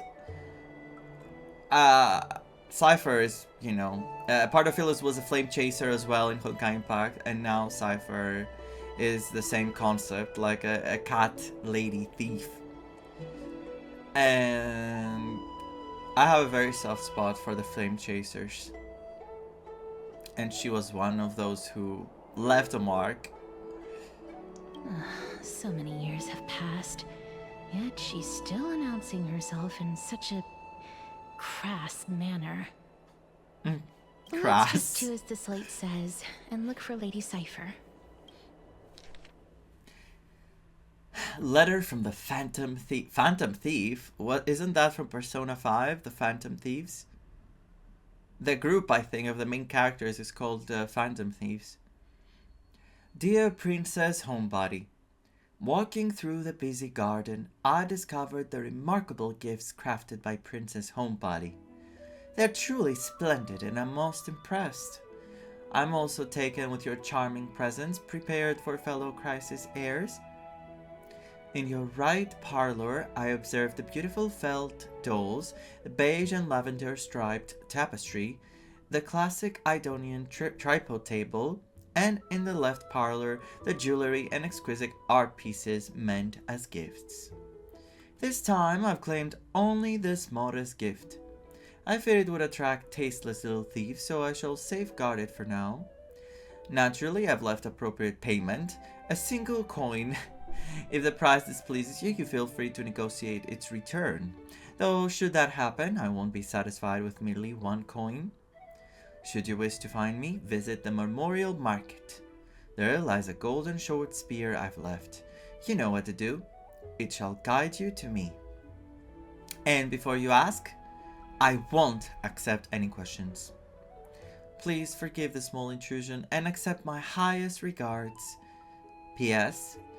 Who displays biological specimens at home? They're quite unsettling. You might want to store them away when entertaining guests. P.P.S. Despite your considerable investment in the Idonian ossuary hanging in your parlor, I regret to inform you it's a fake. The original was craftily switched by those cunning scholars of the Grove of Epiphany. The full story can be found in the yet unpublished memoirs of Cyphera. Sincerely, Kitty Phantom Thief. Can I meet her already? Please, I want to meet her. To retrieve the gift and teach Kitty Phantom Thief a lesson, you head to the market and find the short spear she left behind. Look, it's right there. Okay. I have to play around. We must pursue her. This is a trick she left for us. Clearly, Kitty Phantom Thief wants to play a little game with you. 2 short spears, 1 correct, 1 wrong. Let me check the hint on the scroll. 2 golden short spears. Only the golden short spear engraved with the truth can lead you to the Kitty Phantom Thief. Well, I'm guessing the one on the right is the truth. The right spear is engraved with the words, "Trust me, Grey Mystery." Both spears are engraved with the truth. Never mind. The left spear is engraved with the words, "Don't be fooled." The right spear is engraved with lies. The words on the scroll should be true, so which short spear you want to repair? The left one. She's incorrigible. Follow me. Wait for me! Oh my god. Ah!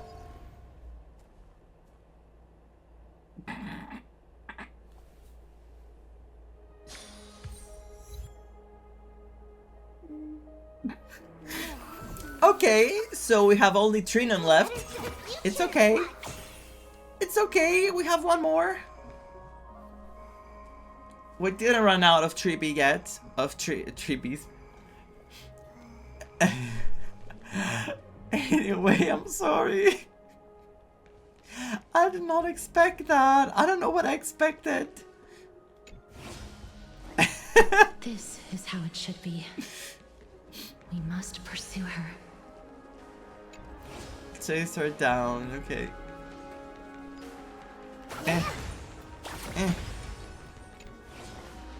Stop running away! No, the Joma. I have to go on the Joma. Wait, what? This is Cypher? If this Joma truly is her, appears to be quite content, her gaze filled with 3 parts sincerity, 3 parts approval, 3 parts triumph, and 3 parts haha, great mystery, you've lost if you take this seriously. Hi, Cypher. She seems to be saying hello. Hello. Seeing you treat the dramas with such seriousness, all 12 parts of her complex emotions immediately transformed into one of admiration. Lady Cypher, please come on out. Oh my god, are we going to see her model in game? You're still careless as ever. Shouldn't you keep such a precious gift near your bosom? Oh my god, I love her voice! Since you know it's a gift for someone else, please give it back to me. Stop hiding among the people and letting the wind carry your voice. Now, since I know it's a gift, that just means I need to milk its worth. The children of the wind never stay for long in one place. Unless your offer is tempting enough to steal the wind. What say you? That's a good motivation. I was thinking the same thing. Name your price. I'll give you however much you want. I'll say the second one. If you don't want the money, I'll gladly take it out of your hands. No, it's for Castoriki. I'm acting. I'm sorry. Bargaining is really not my forte. Let me handle this. I know how to handle someone who loves money so much.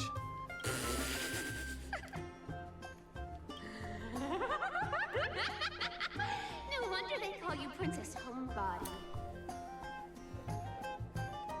Oh my god, her voice is so good. I can't believe I like it so much.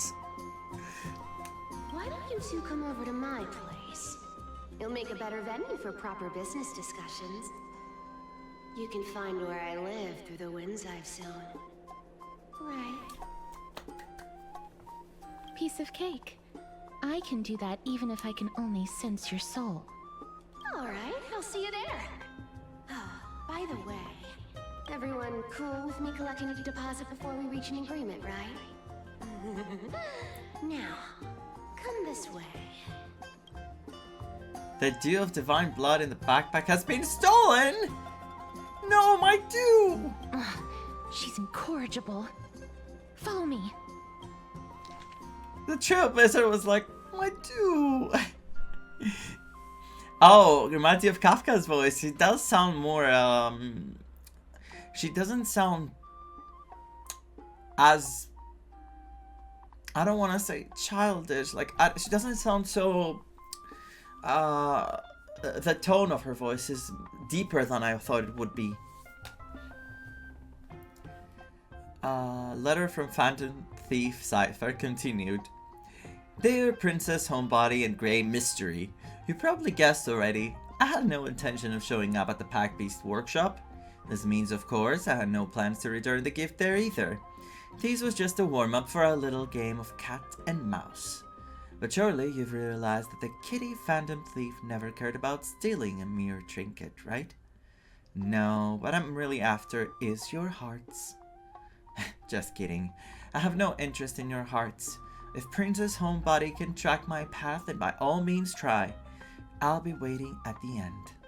And rest assured, we'll meet face to face this time. P.S. Grey Mystery, where did you get that dew of divine blood? Don't tell me it's a gift from the seamstress. I'll taste it for you. Give it back! Where is that hideout? Where is she? Over here! Over here! No, not that way! This way! Come on. If I really wanted to hide, you'd never find me.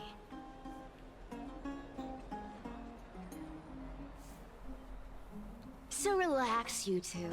No need to get your hackles up. I'm not that scary, am I? I love her. I love her. At last, a character that meows has appeared. So relax, you two. No need to get your hackles up. I'm not that scary, am I? I cut them meow. No way. Some people might have been into that a millennium ago, but it's long since gone out of style. Loosen up, buddy. Shall we get down to business? Give me the jewelry piece first. She's mine. Everything's off the table. I love her outfit. I love her voice. She's mine. I don't care what she does. So now I have to get both Hyacinth and her. And I just spent my pack already. But you know, I wanted the Lycone. The problem was that I lost the 50-50, which wasn't even a 50-50. It was a 70 something, right? 70-30? I don't even know what I'm pulling for. Crap! Let me be. I lost it again. Yes, last Lycone I lost it again. I was pulling for Aglaea's. Wait, no, for Aglaea? I didn't pull. No, for Aglaea. For Herta, yes. For Herta, sorry, excuse me. Aglaea lost the 50-50. For Herta. And my dew of divine blood. Oh, come now. Don't be so upset. Relax. Relax. They really cooked with her design. I love the hoodie and the whole outfit. It's so different from the other characters we have seen so far. I mean, Kazurikis is very different as well. But I really enjoy it. I'm observing. So cool. So cool. Okay, I'm chilling. I'm chilling. Look, isn't the view here just great? You can see what everyone is doing and where they're going, and they won't even know you're here. Now that we've broken the ice, let's get to the point.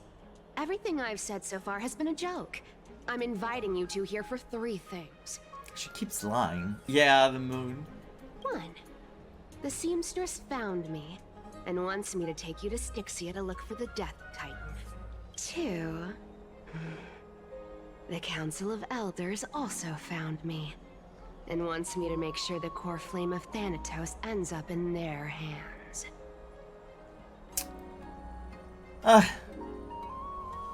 Look at you, having your finger in both pies. And last, but not least... Oh, she didn't comment. The council freaks. I'm telling you that I'm not interested in doing either of those things. Don't go look for the Death Titan. The end. Why? Why? Well, this is some high quality stuff. And this room is full of it. How much are these worth, Did you get all of this through that Aranova gimmick? Some of it is family fortune, while the rest came from my business as a dressmaster. Don't liken the flame chase work to your shady dealings. Wow. I should have busted down your door instead of going around like a thief. Well, spill. Why are you giving me so much money? Payment for doing work. You're worth this much. Arleia is really trying. Did you forget my stance to all this? I thought I made myself very clear. You wish to run away. Run away from your responsibilities, from the prophecy, and from your destiny. You shall walk with greed and die over petty change. Oh, wow. Wow.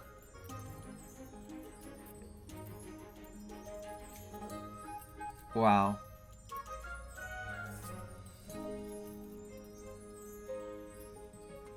This can go in so many ways. This can be... We are going to see everyone die, right? There's no way we're not going to see everyone have their fates, like, come true. Oh, they're cooking with their writing. They're so cooking with those prophecies.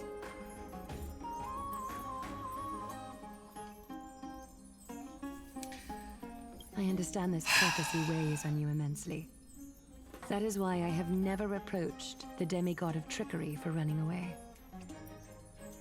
But I need you right now, so don't turn me down. You know, maybe the gods got your tongue with their golden threads, Aglaya. I'm not hearing any sincerity in your words. Give me a reason why you're bowing your noble head to me.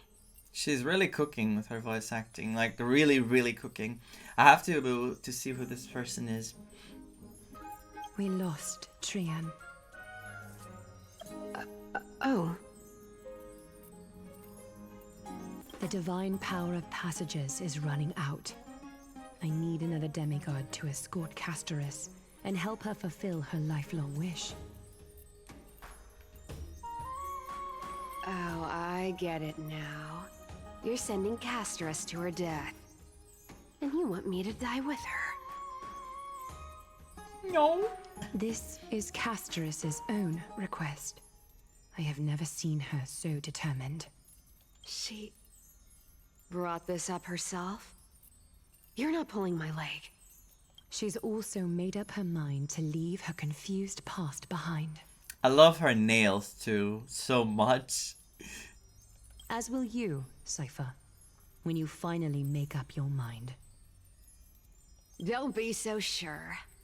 Time is hard in the likes of you and I. But Castoris remains pure as driven snow. She can always turn back before the end, you know? Maybe she'll remember Trian's sacrifice. Maybe she'll remember the countless martyred Chrysos heirs. Maybe she'll remember you, with your one foot in the grave. I ain't as optimistic as you about what she'll want to do. With your one foot in the grave. Tell you what. Why don't I take this room of treasures as a security deposit? And we make a bet. Go on. I bet she'll change her mind and turn back. Now, if I lose, I'll do what you want me to do. Return this deposit to you, plus giving you another room full of treasures. How does that sound? She really bet that? Did she really have all this confidence that Castoriki would go back? She would change her mind? You sound like you have all the confidence in the world. In that case, let's make a pact with those conditions. I hope you're prepared to lose it all. In conclusion, since I made that bet, now you have to not go find what you were looking for all these years. Yep. Otherwise I'm gonna lose this bet. I want to win. So I hope you two can give up on going to Styxia. I'll give all the treasures in that room to you. I was and being... you can split it between yourselves. sarcastic. However you want. Or is it ironic? I don't know which one at the moment. She actually meant that. She said it. What do you think? Tempting, right? Really not. I'm almost dead. What use do I have for money? Thank you. This is so good. The currency I use is the same one. I'm saying the first one. I'm almost dead. What would I do with money? I decline. If we don't find the Death Titan, his soul will... I can't go into the details, but we have to go to Styxia. I really don't get how. Princess, homebuddy, you keep talking about needing to find Thanatos, about getting rid of your curse, and you don't care about anything else. But did you ever live for your own pleasure? Even for just one day? What are you trying to say? I'm saying, contrary to your beliefs, Aglaia didn't take you in just so you can die for her Aranova. The flame chase journey walks hand in hand with sacrifices. Isn't that why you're always running away from Lady Aglaia? No. Fine. Never mind. We all have our own problems. I ain't gonna say anything anymore. It's not like I was gonna honor that bet anyway. But listen to me. Styxia so is wild. no tourist destination. Sure, the treasures buried in there are 10, no, 50 times richer than Aglaia's vault. Yet, I've never been there. And I never plan to. Because even a demigod can't be sure they can walk out of that place alive. And now I'm supposed to escort you to Styxia. Sure. Pay up. Didn't she make a bet with Aglaia that if we didn't change our mind, she would have to do what she asked? And now she's trying to get profit from us as well? Because she lost one bet already?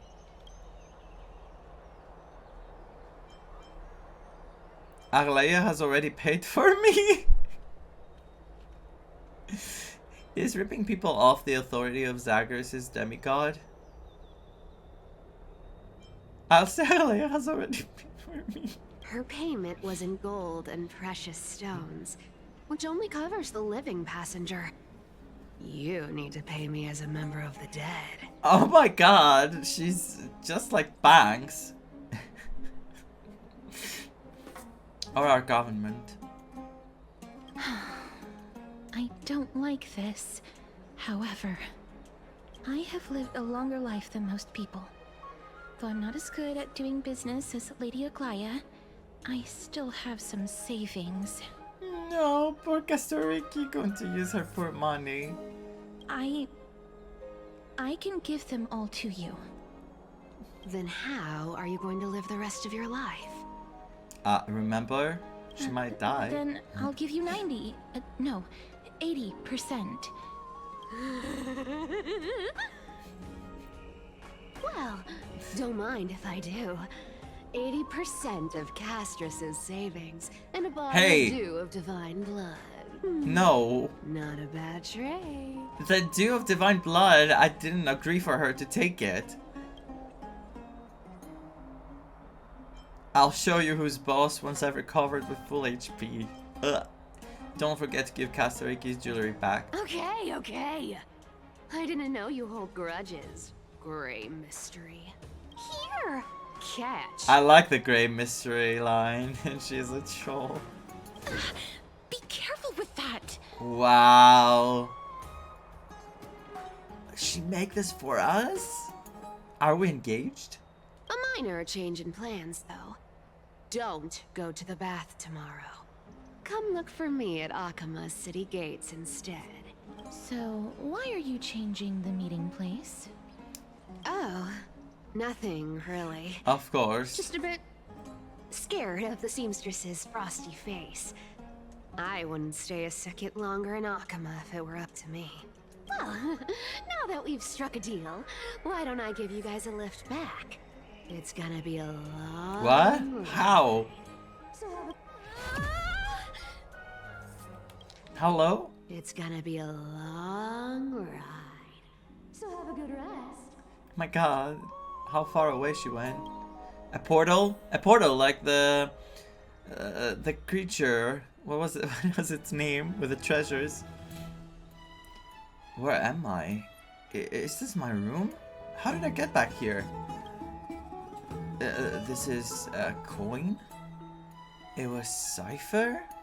And she even tucked me in? Yes, Bartolos or something.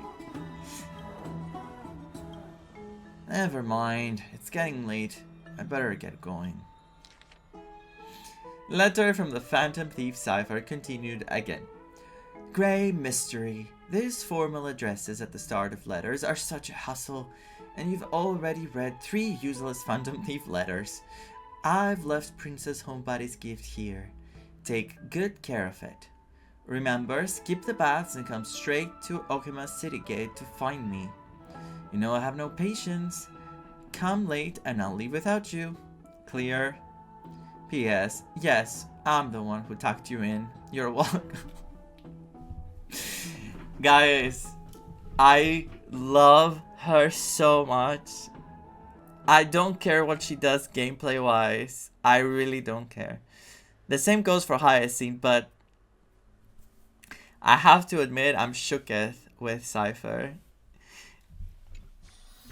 I think this is a good place to stop, right? Oh, and she gave us the Dew of Divine Blood. Oh, she's such a softie. She's all talk, but she's a softie. Kastoriki's story is so heavy.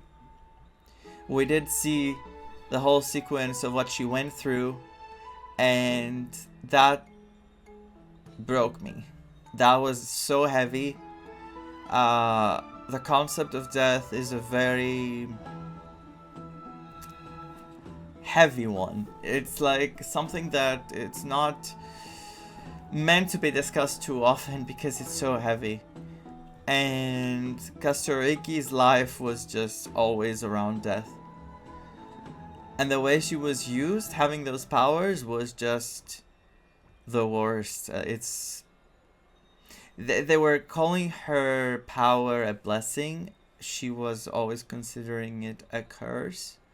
I don't want to say it's a curse because we don't know how everything came to be with her powers. And I understand how difficult it made her life, but at the same time we need to see the full context of everything, because I don't think she just has the power of death. I think she just doesn't know how to control her powers because she's still lacking something, maybe. We'll see.